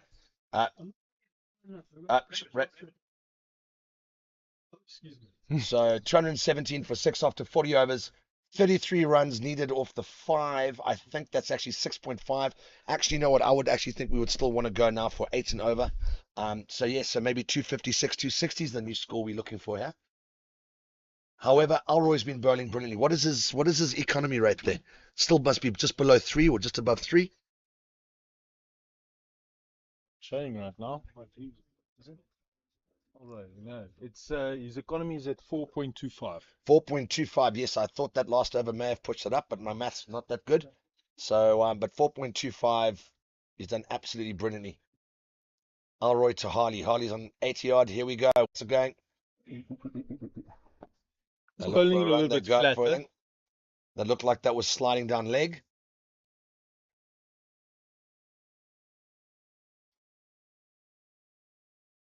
So we've just been joined in the commentary box by Mark Farrell. Had a great partnership with Arch Harley. Ran hard, hit a few big shots. Ended up playing a magnificent reverse sweep, and then unfortunately still trying to push it on. Got out when he had to push it. Very good, Mark. Getting caught. And whilst after that long, laboured little introduction there of Mark, great little shot for 3, pushes the score to 220. Mark, when you were out there, what was the pitch like, mate? Was it still coming? Oh, well, getting slower and slower, like we thought? Yeah, getting slower and slower. Trying to farm the strike to Arch. He's hitting it in a screws. Looking to get him on strike. They are bowling in good areas. Trying to getting you to hit the big shots, I think. I think you guys played Garnet Kruger very well with the extra pace. So Nicol on 10 runs off 2 balls. Let's see if he can continue it. This is going to be very interesting. He's a big hitting guy. Let's see what he does. And he goes. Oh, great fielding in the covers. I think there was a definite for that. And that's just one off it. So Mark, I was just saying that you guys played Garnet very well, the extra pace. You played him well, and then I think the SAA did pretty good captaincy there and strategy and bringing in the slower bowlers again. So I take it exactly what you said. It is slowing up, but it's going to get slower and slower as the day goes on. So with you recently coming out here and everything, what do you think the next 5 overs? Yeah. Putting you on the spot, mate. Come on. Looking at 221, I think a good 265 would look quite happy at the moment. They do have the fifth player out of the field at the moment, so they're allowed to have 5 out of the ring. Trying to keep those 2s into 1s. I think a 265 would be very good for us, I think. I thought so as well. So literally about an over ago, we were thinking of when I got put in the spot, I said, yeah, maybe we can push it to 260. So 265, sort of in the same sort of thinking. We know what Mark can do here. We can really hurt bowlers. Zim or Nelson now? No. No, Why are you no. saying that? What is going on with you? Because That our we've got South African counterpart leaves the Yeah. commentary box. Yeah. That's karma. There we go. There's buys for 4. The South African oak trying to jinx us here. It's absolutely irritating. He might actually get punched. Oh, sorry. He might actually get a high five for giving us an extra 4 runs. We've been joined by Boland's own Claude, who plays with us in Cape Town. Like we said earlier on, he plays for 2 clubs because when the one club gets irritated with him, they just pass him to the other one for a couple of games. Now, Claude, my friend, what are you doing? Have you flown all the way from Cape Town to come and support us? Yeah, so hello everyone. Hello. Bertie, firstly, thanks for that wonderful introduction you gave about 10 minutes ago, and that I could only join you now. Yeah, so I'm up here. Tomorrow we have Vicasa workshops and conferences about veg cricket and how we can grow it and so forth. All the executive and all the chairmen from all the provinces putting their heads together and seeing what we can do to grow this game. Well, I've got to tell you right now, Vicasa and what you guys are already doing is brilliant. We've all said it, all 4 teams, everywhere we play. Tay said it perfectly. It's a brilliant product. You guys have done well. I mean, the new sponsors which are coming in, they're seeing the legs on this thing. So for you to say to grow it even further, I'm actually, I mean, like it's already exploded. So what realistically are you guys thinking here? Well, nothing that I can disclose at this stage. Oh, top secret stuff. I don't want to create unnecessary expectations. No, it's just a case of look at this. I mean, look at this tournament. No, it's brilliant. So I could only come up yesterday, so I missed the first couple of games. But it's yeah, look at what we've already done. Look at things like I never knew you've got a Zim connection. Now, why? Because of that, the Erasmus surname? Is it because of my Albertus like Johannes Erasmus? Yes, something along those lines. Was We've it known each other for years, and I always thought he's just a Claremont boy. And then What do you mean just a Claremont boy? There's half the boxes just Claremont boys, yeah? And yeah, when I saw the team sheet, I'm like, Bertus Erasmus. I'm like, hold on. I know Bertus Erasmus. In Namibia, there's one in Zimbabwe. There's 25 million of them in South Africa. Cineville's got quite a few, I think. Yeah, so no, we just want to see what we can do more to make it even better and put a better product out there. As our 23 listeners have heard, I am definitely not executive committee material. But if I could give you guys a suggestion, just keep the momentum going. Yes. It's momentum now. It's just, I mean, it's been brilliant. I mean, in the 4 years in Cape Town, as you know, I mean, you part there and you're down with Boland as well. I mean, we started with like, I think 8 in Cape Town, 4 in Boland, and now it's gone close to 30 different clubs down there playing. It's 20 in Western Province with teams actually lined up to join. Yes. That they're ready. They can pull the plug right now. There's just no place in the schedule for it. Boland, yes, we've got 4 teams now.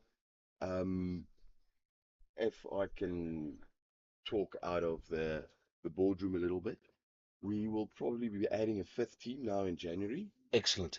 Hopefully a 6th and a 7th and an 8th team for next season. Oh, that's unbelievable. That is talking about Claremont and Boland. One of our players, Jacques Engelbrecht, Jakkels as he's known. Yeah. He opens the batting for Boland to over 50, and that's been very nicely played by our Charlie. He's currently, as he he's moves over on 50s, but he's currently the leading wicket taker in the Western Province League. Yes, he bowls absolutely brilliant. He bowls a basically what Alroy's bowled today. Wicket to wicket, slow stuff, generate pace. And that's a big thing that Arch is starting to feel it in the heat now. He moves on to 92. 92. Which is the number on his back as well, isn't it? Oh, look at that. Claude's actually, this is a commentating genius here. 92, same number on his back. I'm not going to say it anymore because I don't want to curse anyone. What is the score there? 233. 233 for 6 after 42 overs. 3 overs remaining. Okay. With Abrams, I think. So, Mark, we need 11 runs and over for your 265. We need 9 runs and over for my 260. But I got to still tell you right now, 233, we're a lot happier than where we were at the 30 over mark with so many wickets down. So, Mark, you and Arch's partnership there has really resurrected this. So, congratulations. I think we're now into the hard hitting India. I think it's going to be very good competition with Dickie Davids bowling to Arch And then if the big man comes on strike, I think it's going to be very entertaining. Claude, so I know with the Africa Cup, this is the first time it's been run. I think Second time. Well, sorry, second time. First time over 40s. First time over 40s. Yeah. Just with the sort of the proper international T20 guys playing their sort of qualifications now with Uganda and Kenya. Is Vikasa talking to any of those boards and everything to maybe see if those guys have got leagues, or would they be interested, or is this some of the top secret stuff we're not allowed to hear about? It is some of the top secret stuff, but yes, we are talking to them. Okay, so you're an undercover agent. So basically, guys, do not ever tell a secret to Claude because he just keeps spilling them here. You heard it first on Pitch Vision commentary. Here we go. Dickie Davis to Riley. So it's not top secret. I was joking. But Roger Malt is talking to Kenya, Uganda, Malawi. Name the rest of the African countries that play. Didn't hear you bring up Zimbabwe there. No, but we're already here. We're already here. We're already here.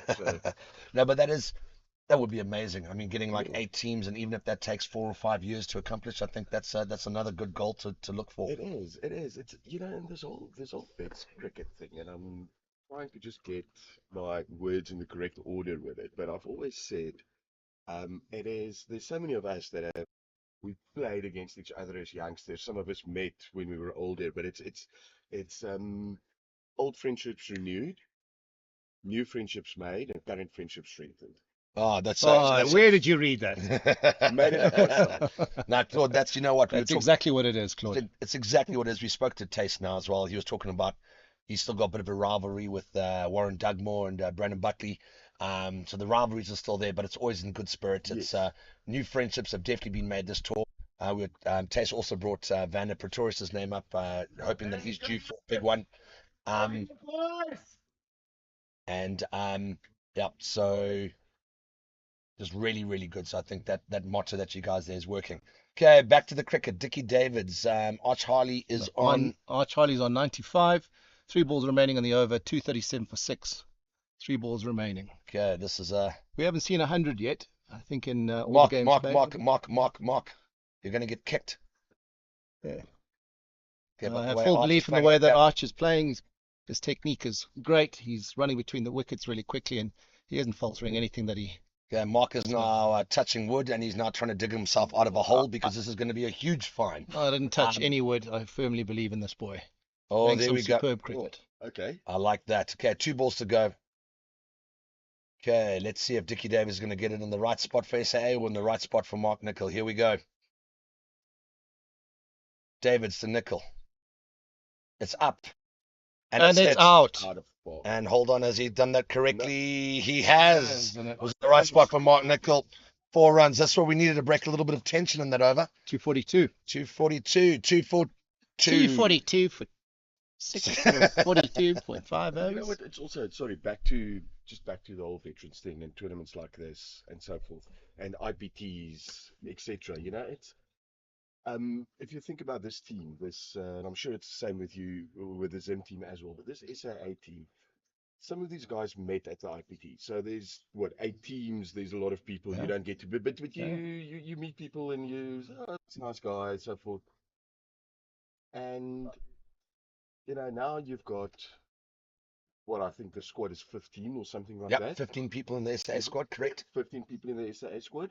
Guys from Boland, guys from Province, guys from the Titans, the Lions, Natal, all over the show. They're building memories. For a week, they shared their passion. Yeah. And it's friendships that they'll build. It goes to that new friendships. And the nice thing is they take that back to their clubs. They tell the stories that makes everyone else hungrier to do well, and that just keeps lifting the game and that. So that's absolutely brilliant. Talking about lifting their game, Arch Harley, keep going, my friend. I do not want my co-commentator Mark Farrar to get fined. So come on, Arch. Let's see what you can do against Van Rooyen. He bowls it. There we go. Arch is batting beautifully. 97. He gives a strike to the big hitter. And I think, guys, this is where the 260, 265 can come from, or basically SAA keeping us down to 250. It is in the next 5 balls. This is where the game is at right now.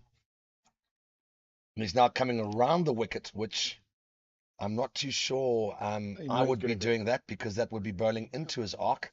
But he is now He's now Clearing Well, another postcode. yeah. All the fielders have now literally gone onto the leg side. This could be very interesting. Personally, I think he's going to do a double bluff and bowl the quicker ball first up. I'm not too sure though. Yeah, Oh, quicker you ball. were spot on. There we Spot go. on, Quicker Bertie, ball spot straight on. up. There was the double bluff. Bit of good cricket there. Farming the strike. Anyway, the scoreboard still keeps ticking over. I think there's 244 now. 4 balls left in this penultimate over. Arch Harley on 97. He now comes back over the wicket to the lefty. It is a little bit different bowling over to the left-hander because it's spinning away from the bat and the field moves accordingly. It is now starting to get proper hot out here. I think the SA boys are very happy there's only 10 balls left. He tosses it up to Arch and he just takes a single all the way down to mid-on. Dewald gets that back in quickly to his brother. And Arch Harley's on 98. But right now, it's all about Mark Nicol. He's set up for this, isn't he? Yeah. He loves this sort of thing. And this is it. He's been having a lot of physio sessions just for this moment. Yeah, this is it. He's been working with his TRX machine profusely in the off hours. Let's see what happens. He tosses. And it's up in the air. Oh, someone's under it coming in from Cow. It's over his head. He's overcooked it. Oh, it's gone in between them. Run 2. I think it's very difficult with the ball. Oh dear. Bit of a circus moment there, but anyway. There's try and finish it up quite nicely and neatly. Dieter Munich just covering Maharaj on the boundary. Maharaj just overrunning the ball. If I would like to take defense, it's very difficult of sometimes. We're getting another stab at it. Oh, and it's gone for 6. That's exactly what we needed. Same shot, different area. Just getting more on the bat. That's it. Yeah, the pink ball in a blue sky, because there's not a cloud out here, is very hard to pick up. However, that was quite costly with the very next ball going for 6, and there's still 1 more to go. There's now a little bit of frustration in the SAA team. We can see that. It's only 7 balls to go. He bowls it, and he snooker tips it right at the end because, Mark wanted to hit that back to Harari. Okay, slightly looking at the stars there. Last over, Arch Harley 98. The score is on 253 for 6. 253. If we get to your 265 mark, it's been a great over for 12. We are now at that hopeful mark, which we said we want to get to 250. So right now, Zim is in a rather good position where we are. But unfortunately, 253 would have been the exact score that Namibia made against us off the last ball. Oh, geez, Bertie. We don't want to go back there. For all our supporters and fans, emotional memories of that day. But here we go. Okay, 253. David's to Harley. David's also bowling his last over. So He's perhaps you know, 9th over. So we've got Dwayne Viljoen playing for Namibia. Yes. Yeah. Also a Claremont boy. Yeah, he plays with us. Yeah, yeah. Any other guys that plays the club that's cricket in South Africa that plays for the Namibia team? No. So it's just Dwayne, and then myself and Mark, who played for Zim. Someone who should be coming through shortly, who would have missed out from the IPTs. He's just turned 40. Guy called Murray Luscombe. Oh, yes. Yeah. So, you've played against Murray a few times, and you know what he can do. However, I do believe the sort of ruling where you have to play 75% of the games in the year and go through a full season before you can play is really good, just so everyone gets to know you. But here we go, 4 balls left. David's, and I think that could. Oh, it looked good. That looked pretty straight. So I'd like to see the replay on that. That may have been hitting any one of those stumps from where we're sitting. 3 balls left. Arch Harley, I'm not going to say what he's on, but Arch, just keep doing what you're doing, my boy. We would really, really like you just to keep going. Okay, David's to Harley. Fields come in. Where's this going to go? Arch is just getting his concentration back. He's been out there for a very long time, and we're still going to expect him to bowl his 9 overs. But come on, Arch. 3 balls to go, my friend. Hey! Oh, play the boy!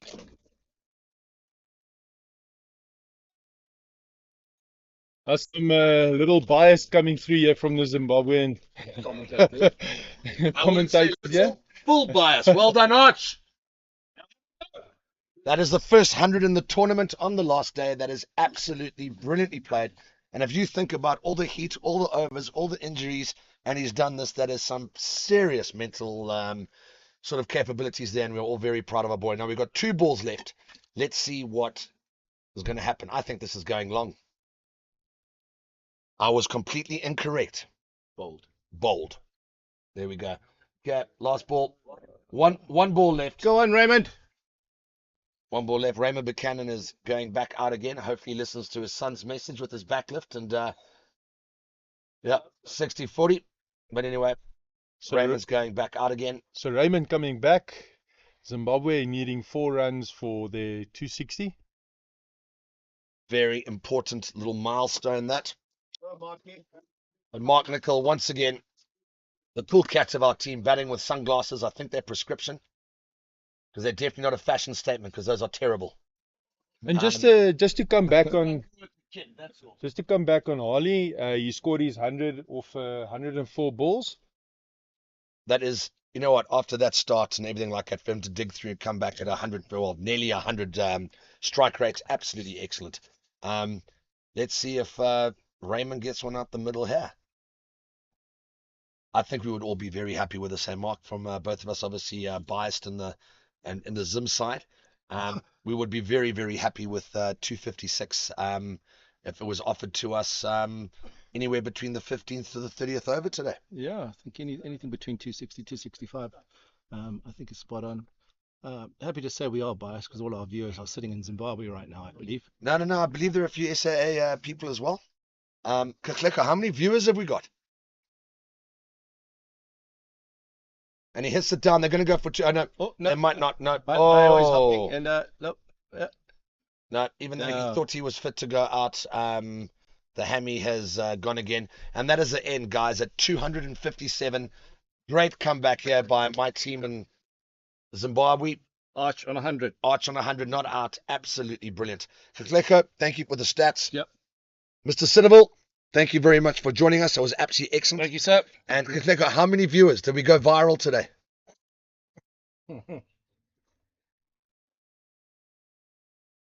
Tense moment to see if our viewership was raised.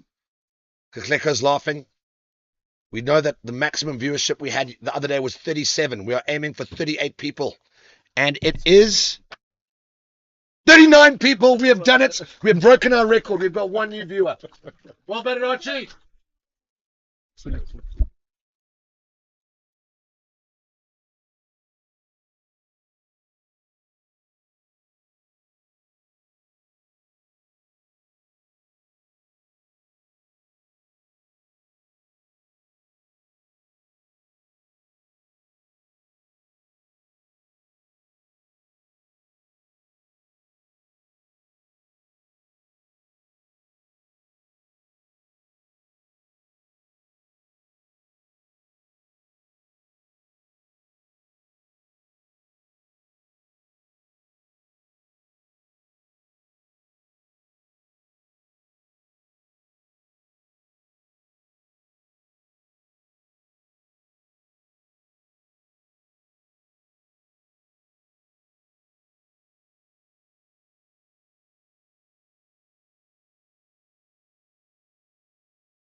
praat jy nou van daai wat se program?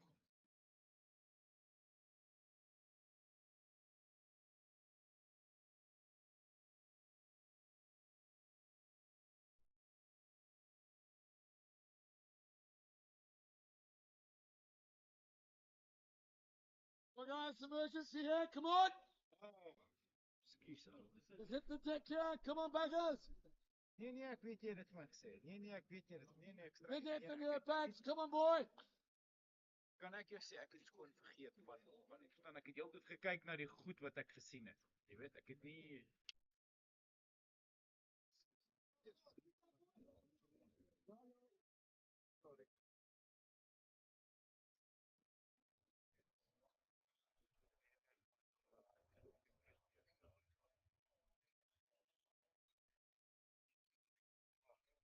sal op my wees.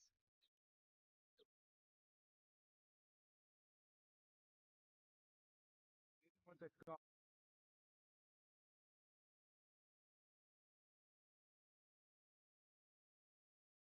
Matt.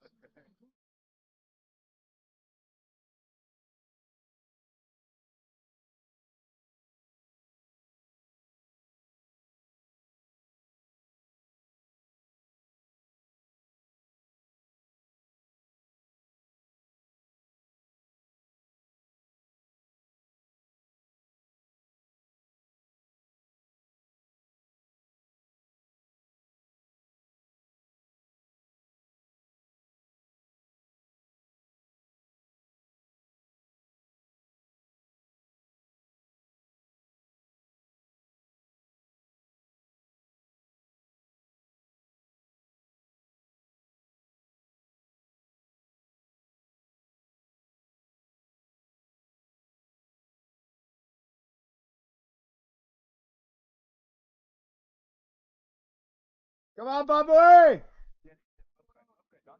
Hey, come on, boys!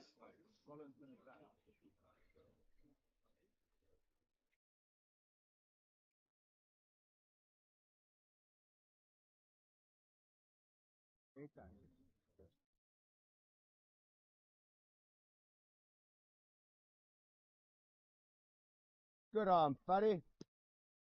Beautiful singer.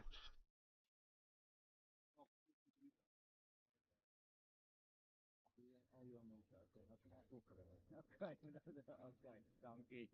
Right, goed gaan, right?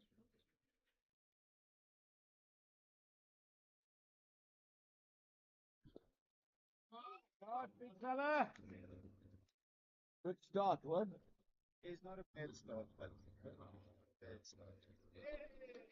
Big love goes this one. Stand fucking I'm sure. I'm sure with his eyes and still.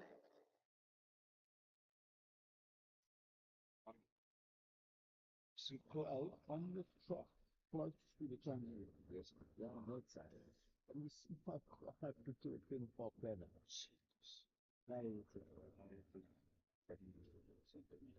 Isn't thankful. Now that's a big deal. Yeah, this must be massive. We're not going to say actually. I think his dad's part. His foot stays in the UK.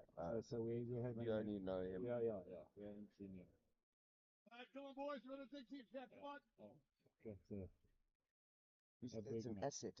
Yeah. Do you have someone that can clear like that? Yeah. So we just said it. We just. He was just there at the end. In South Africa to work on it.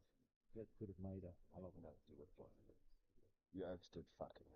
Yeah. No, but also that track to go and score at the end is so difficult.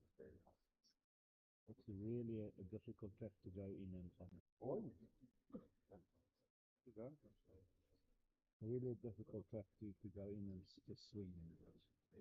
No, your timing has to be perfect. When I You was have to wait against and you wait. guys, I promise you, I was standing there thinking, your comfort doesn't feel like I'm threatened or anything. And so surviving is not an issue. But to score, sure. It's easy to hit straight to the ground, but there's no bounce to get like over the oak in the inner ring here. Yes, correct. You Can I- don't have the pace to go. To go over oh, okay, over. Sorry, but it's Guys, there's no urgency here. Come on, boys. Yeah.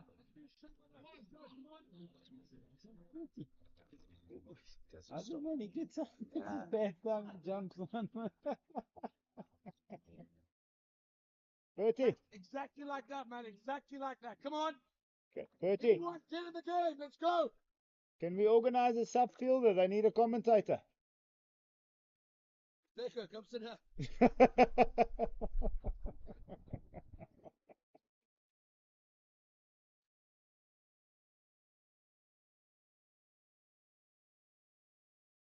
What do you do? That man is He is not really gonna go. Matt. Matty. Oh yeah. I'd rather have him China, up than him back. let's go, boy. agree, but I'd also have third man out. Matty. Tries to run that. Yeah, Big man. I mean, why would you try run it? He's all about going flat. I agree. Play like that.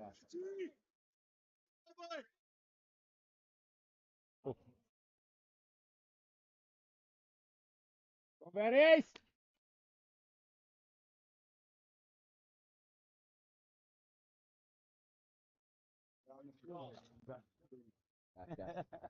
Enjoy it, Will.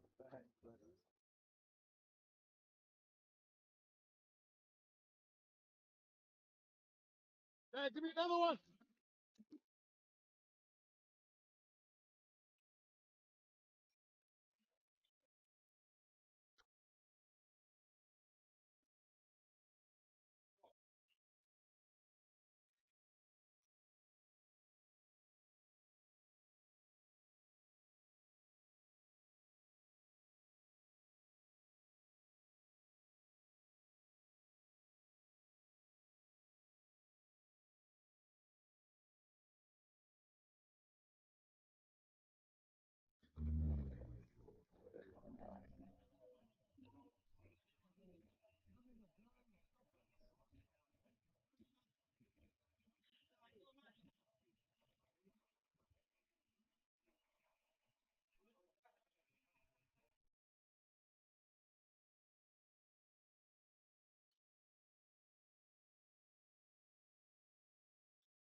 Where is it? I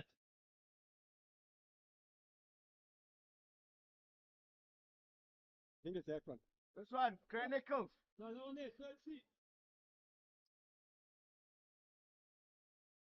Malungan.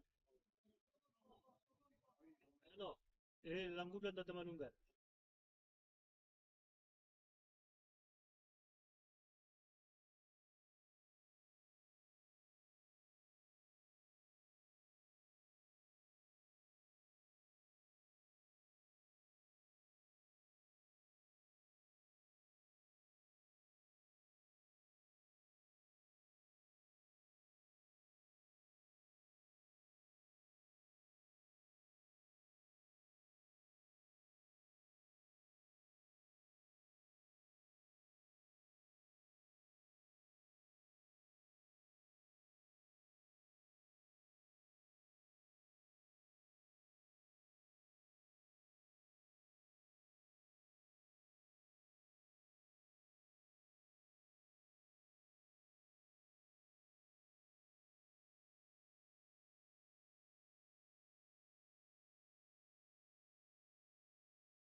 Thanks, Carleco.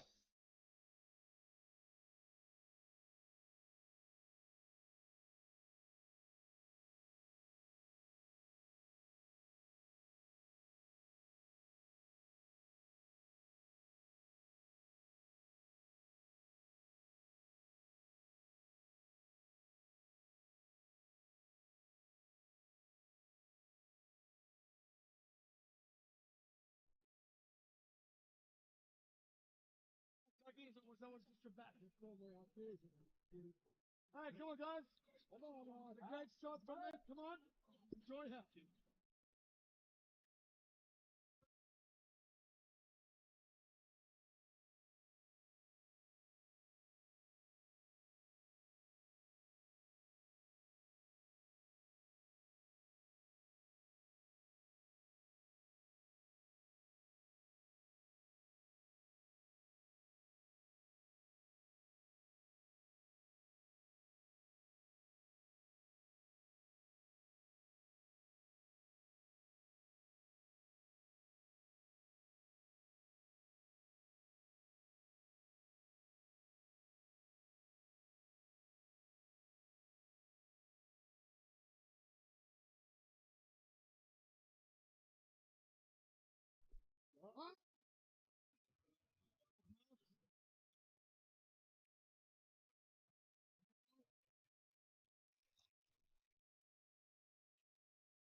Guys, come on. Can't help.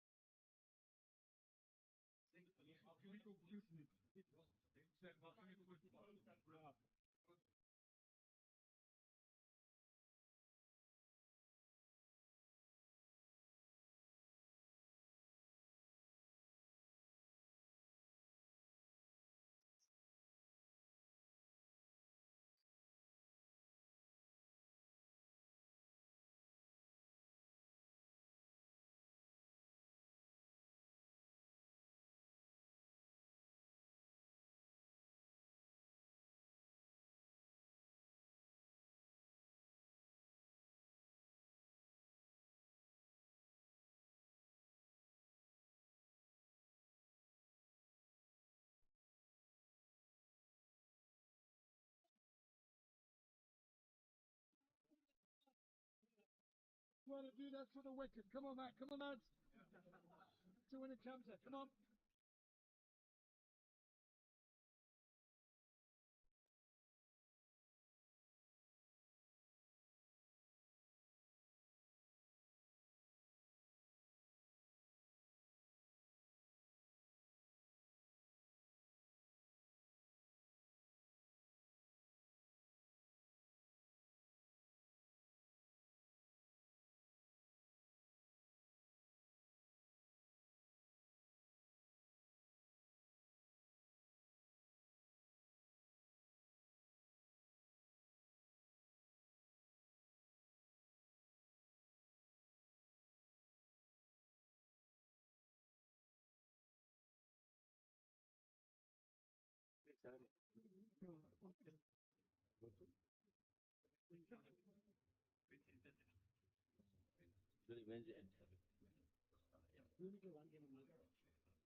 They have one pool.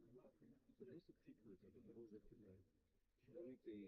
one given we have Tuesday one day. Definitely Tuesday one. You play every second you do. See, it's bad. It's so every Saturday. Make sure they have to do it. Eastern was nice. I mean, they do 6 weeks. That's it. Every week, 6 weeks.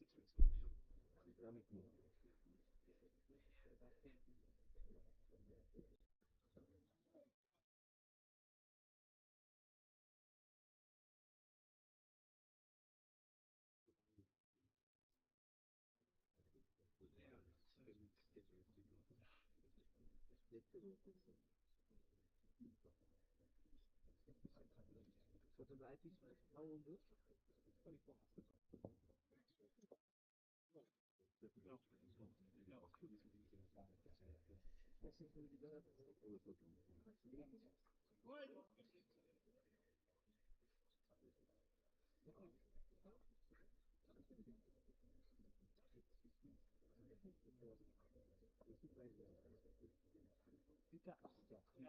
What is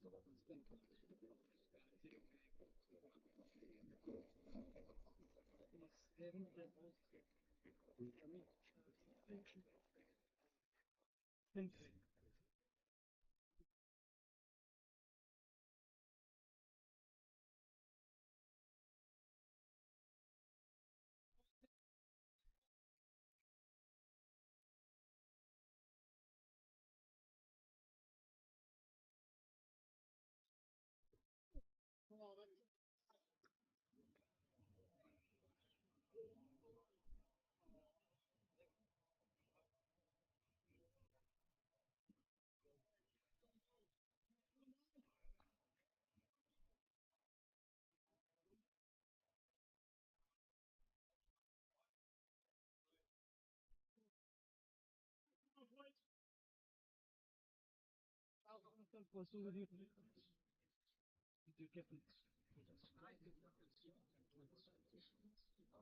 How he did that.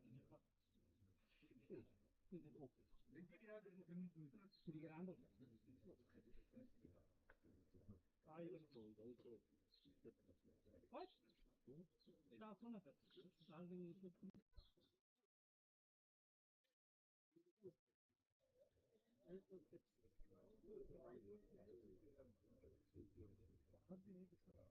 Is it over? Yeah, there's nothing to put it on.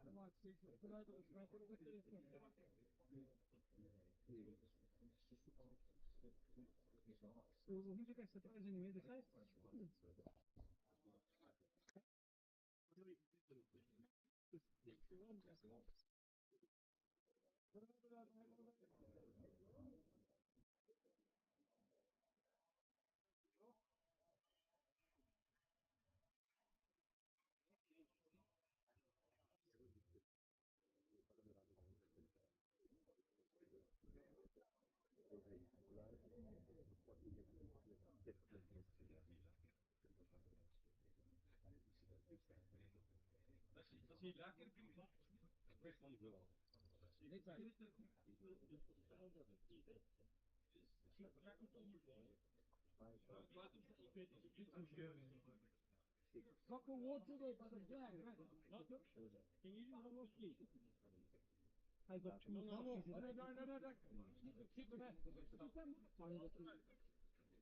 Doug, where's you want me? Cow.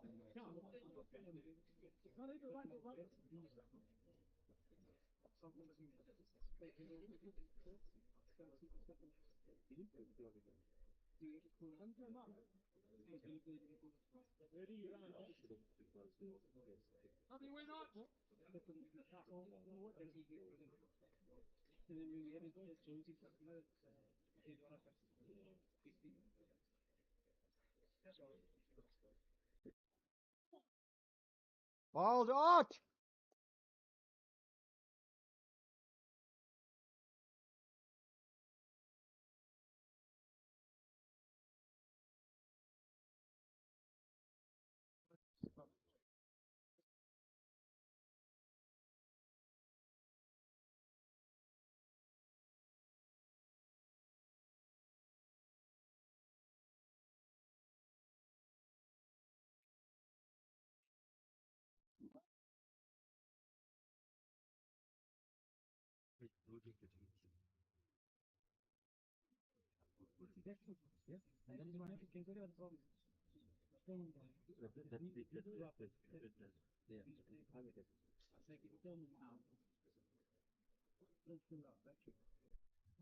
Wild out! Ready?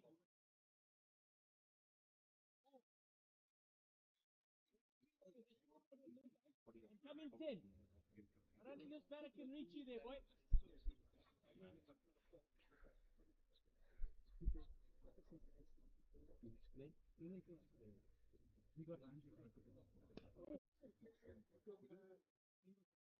Bowling out!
Got a good day to sit out. Let me tell you, it's hot as hell.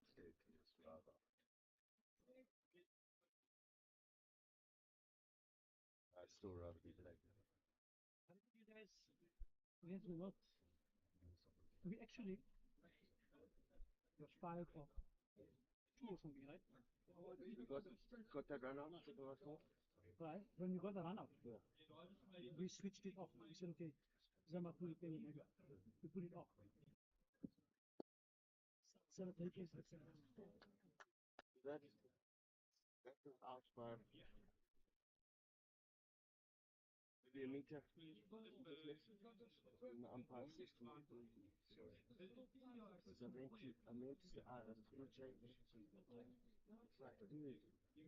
What's your But to be honest, I would rather not have played that side with all lanes.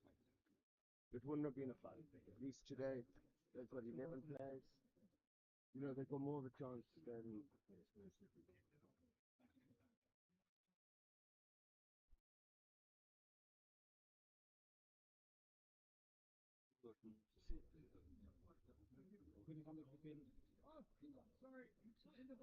And this is we're missing 6 players.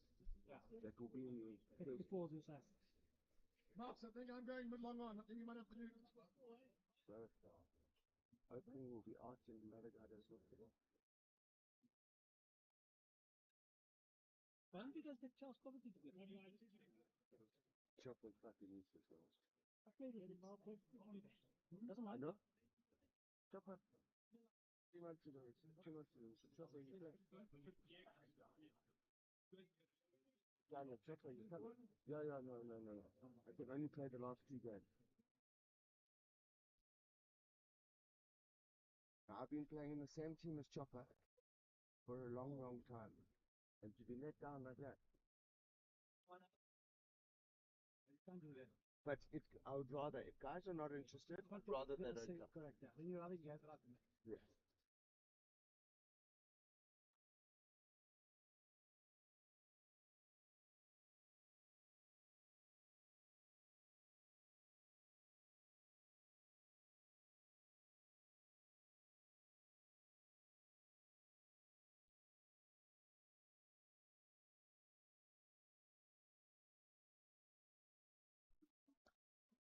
Great shot. Right, wide.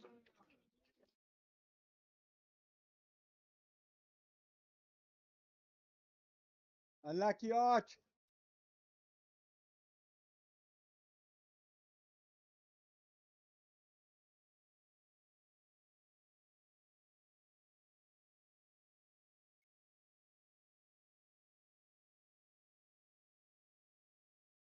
Staying outside or some of the guys staying inside? So you got 2 guys staying inside. Bertie and Mark. Barrel. Oh, sorry, Malcolm, yes. 3. He's from Zim. Yeah. But he's now a teacher in Ransom. Because I play against him here locally. I'd be surprised when I saw him. Don't forget the farmers for us. Yeah. Who is a farmer? Cool. The guy that's broke his hand. That's about it, to be honest. And Doug's into property. Seeger, he does sand, building sand. Marley's a tech guy. Distribution. With a new after Mobali in the rest. Identical. If not, the taxes cash. No, we're paying tax on the money that's cleared. But majority, I'm just fast moving consumables and then the perishable. My perishable side, chicken and eggs, we do 95% informal stuff. There's a full book, all that. What Donald was into it?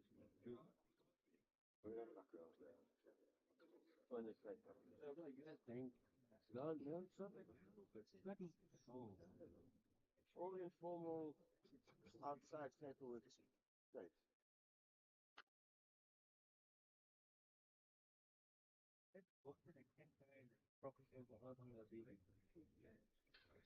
So they're quite fine because they still paid in US dollars. So you can, The scoreboard for us, please, mate. What's the score, please? 74.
would be nice, but like you said,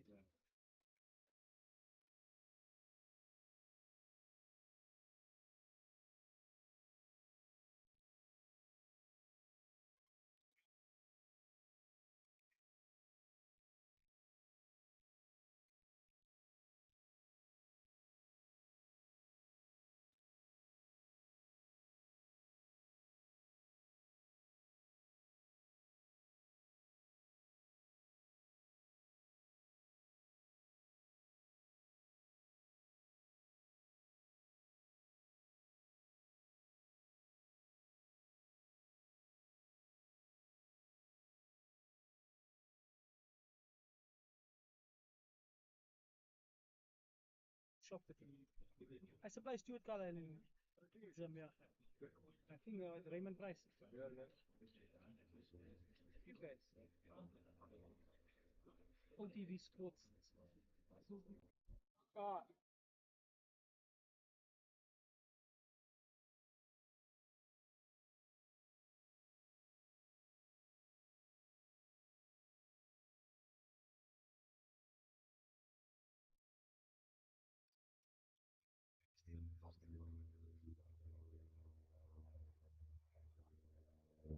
Righty, James is a Bluetooth man. Jack.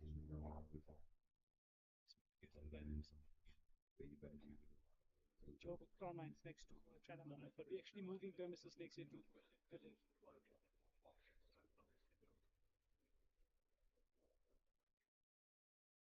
shelving and stuff like that. Let's talk to that. Yeah, what is Number it? 6. Okay. It'll be okay. Is it? Oh, okay,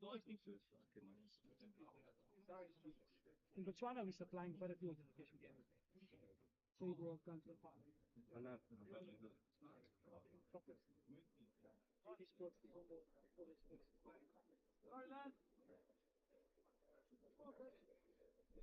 But they also the some guys either first cashier, no invoice, then you get invoices.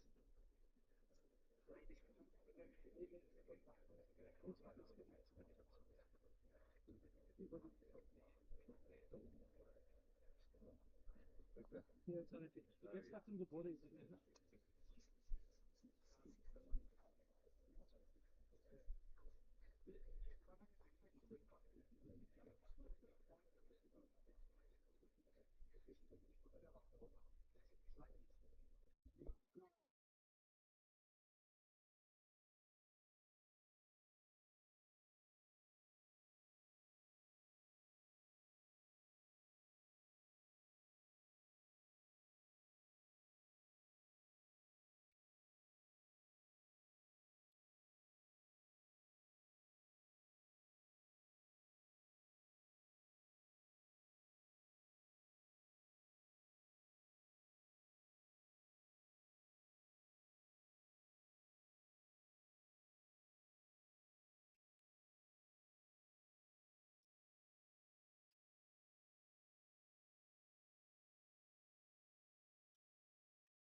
If you guys ever go to the side, you got to really do something around it.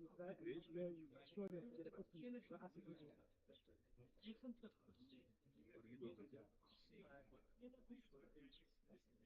some guys play no. That's it.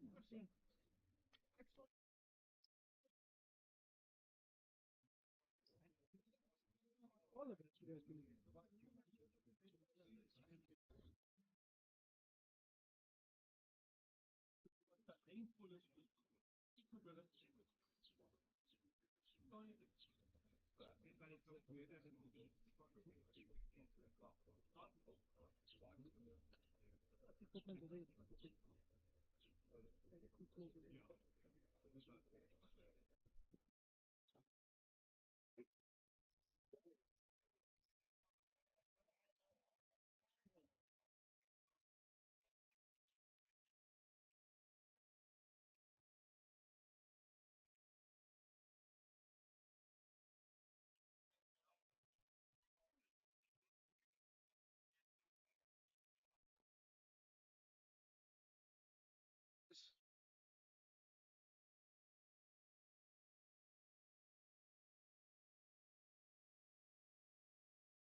Tomorrow morning.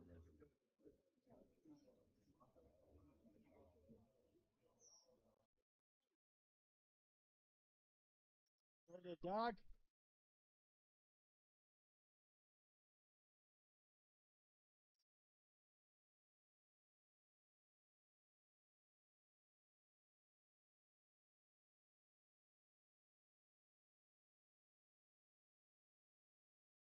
Wild Arch!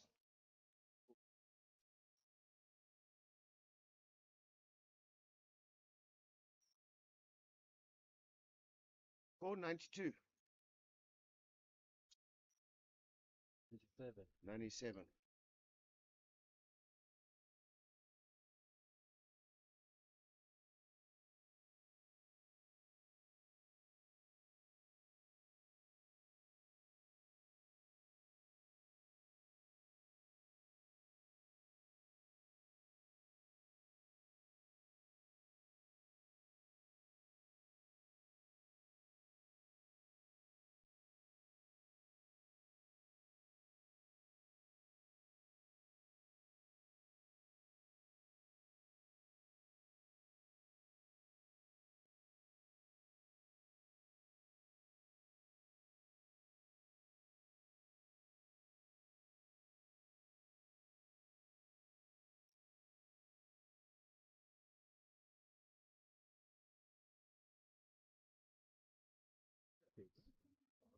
Either in bond, RTGS, or swipe, or US cash.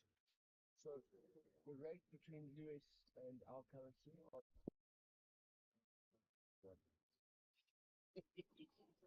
so interbank rate is 7,200. So you've got bank rate, which is set by government. You've got black market rate, which is set by bond, basically.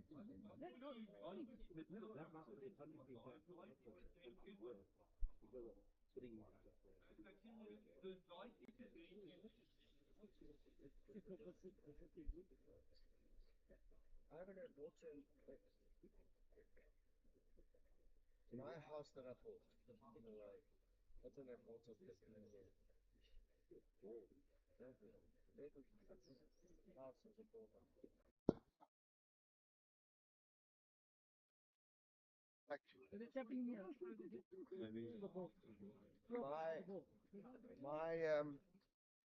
I'm completely off it. Even me. Really? Oh, the batteries last the whole night. You got 3 or 4 batteries. No, no. I've got 15 kVA system in my house. That runs solar Jesus. Yeah. I have to pay rate because Property. yeah, and that's all. And they must be overcharging you because You know what they have? The thing is, they have to charge in RTGS, and they have to use the rate, the government rate. We use the black market, so we go and we'll change it on the black market for RTGS. We get more. Basically, pay fucking if you could. now here, because the electricity is at the water, they need money from somewhere.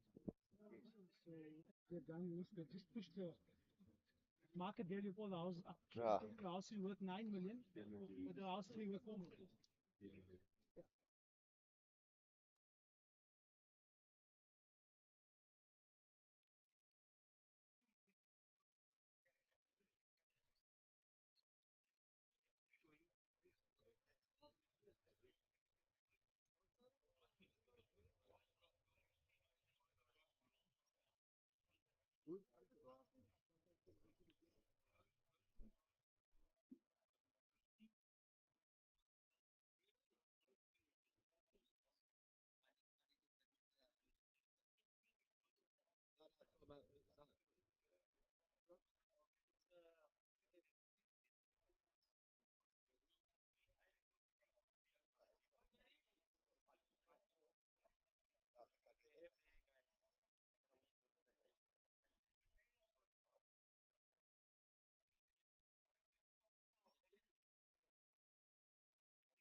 Yeah, we will check the replay. You see, you're on back foot. Time is to see a guy that actually says I was out. Yeah, okay.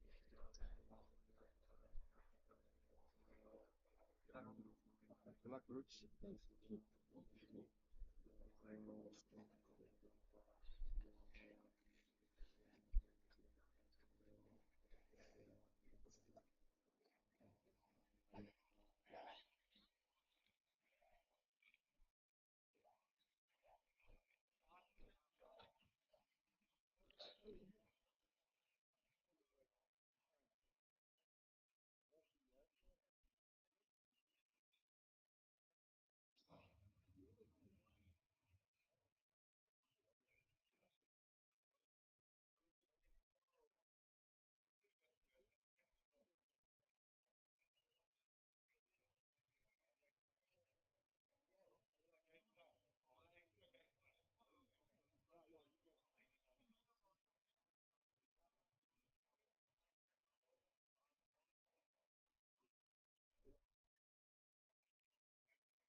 What's the score there, mate?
stuff like that when you can't even throw them from the bag, you've been rolling it as yeah, but it's injuries. It's full injuries, man.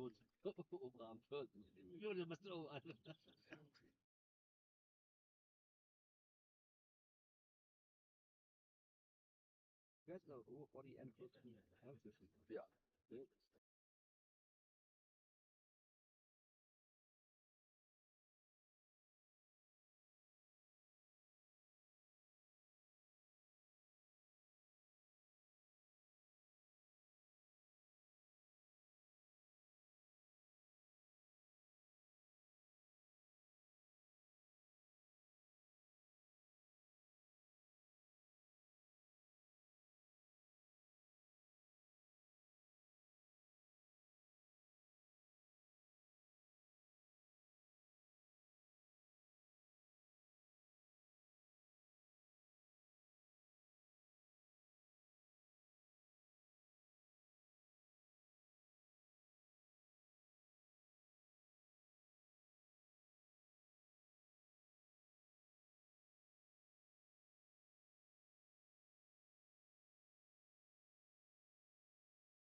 Well, Mark.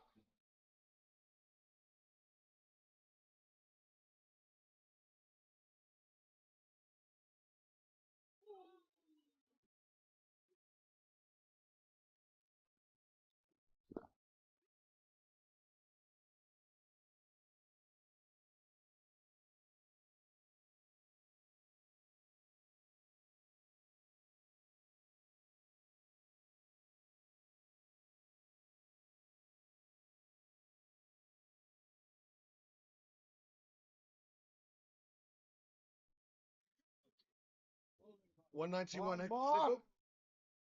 Yeah. Only one. 36, yeah. Guys need 77 or no? Yeah, 67. 67 or 9. 7.5 and over. It's going to get close again. I can be one of our boys fighting back. That's had a good start there.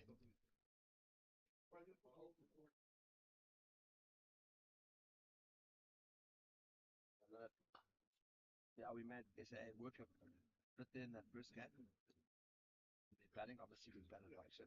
Since then, I think we competed.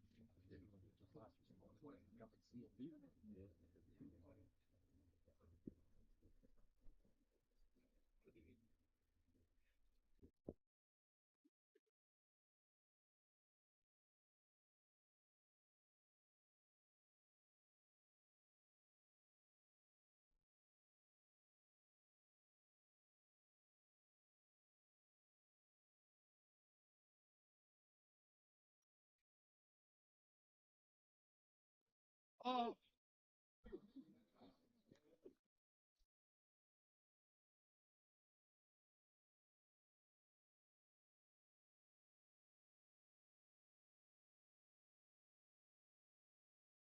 Left singer.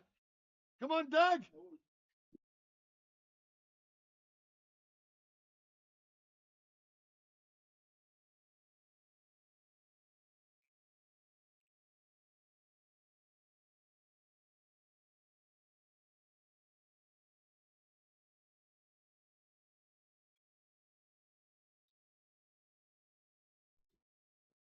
Oh.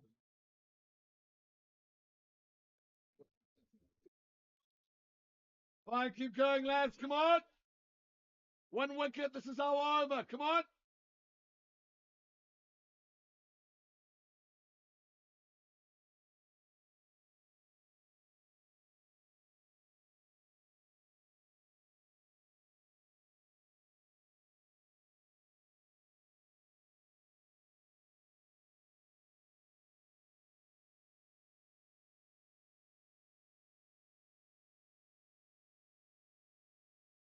So 197. Yes, sir. 197 off 37.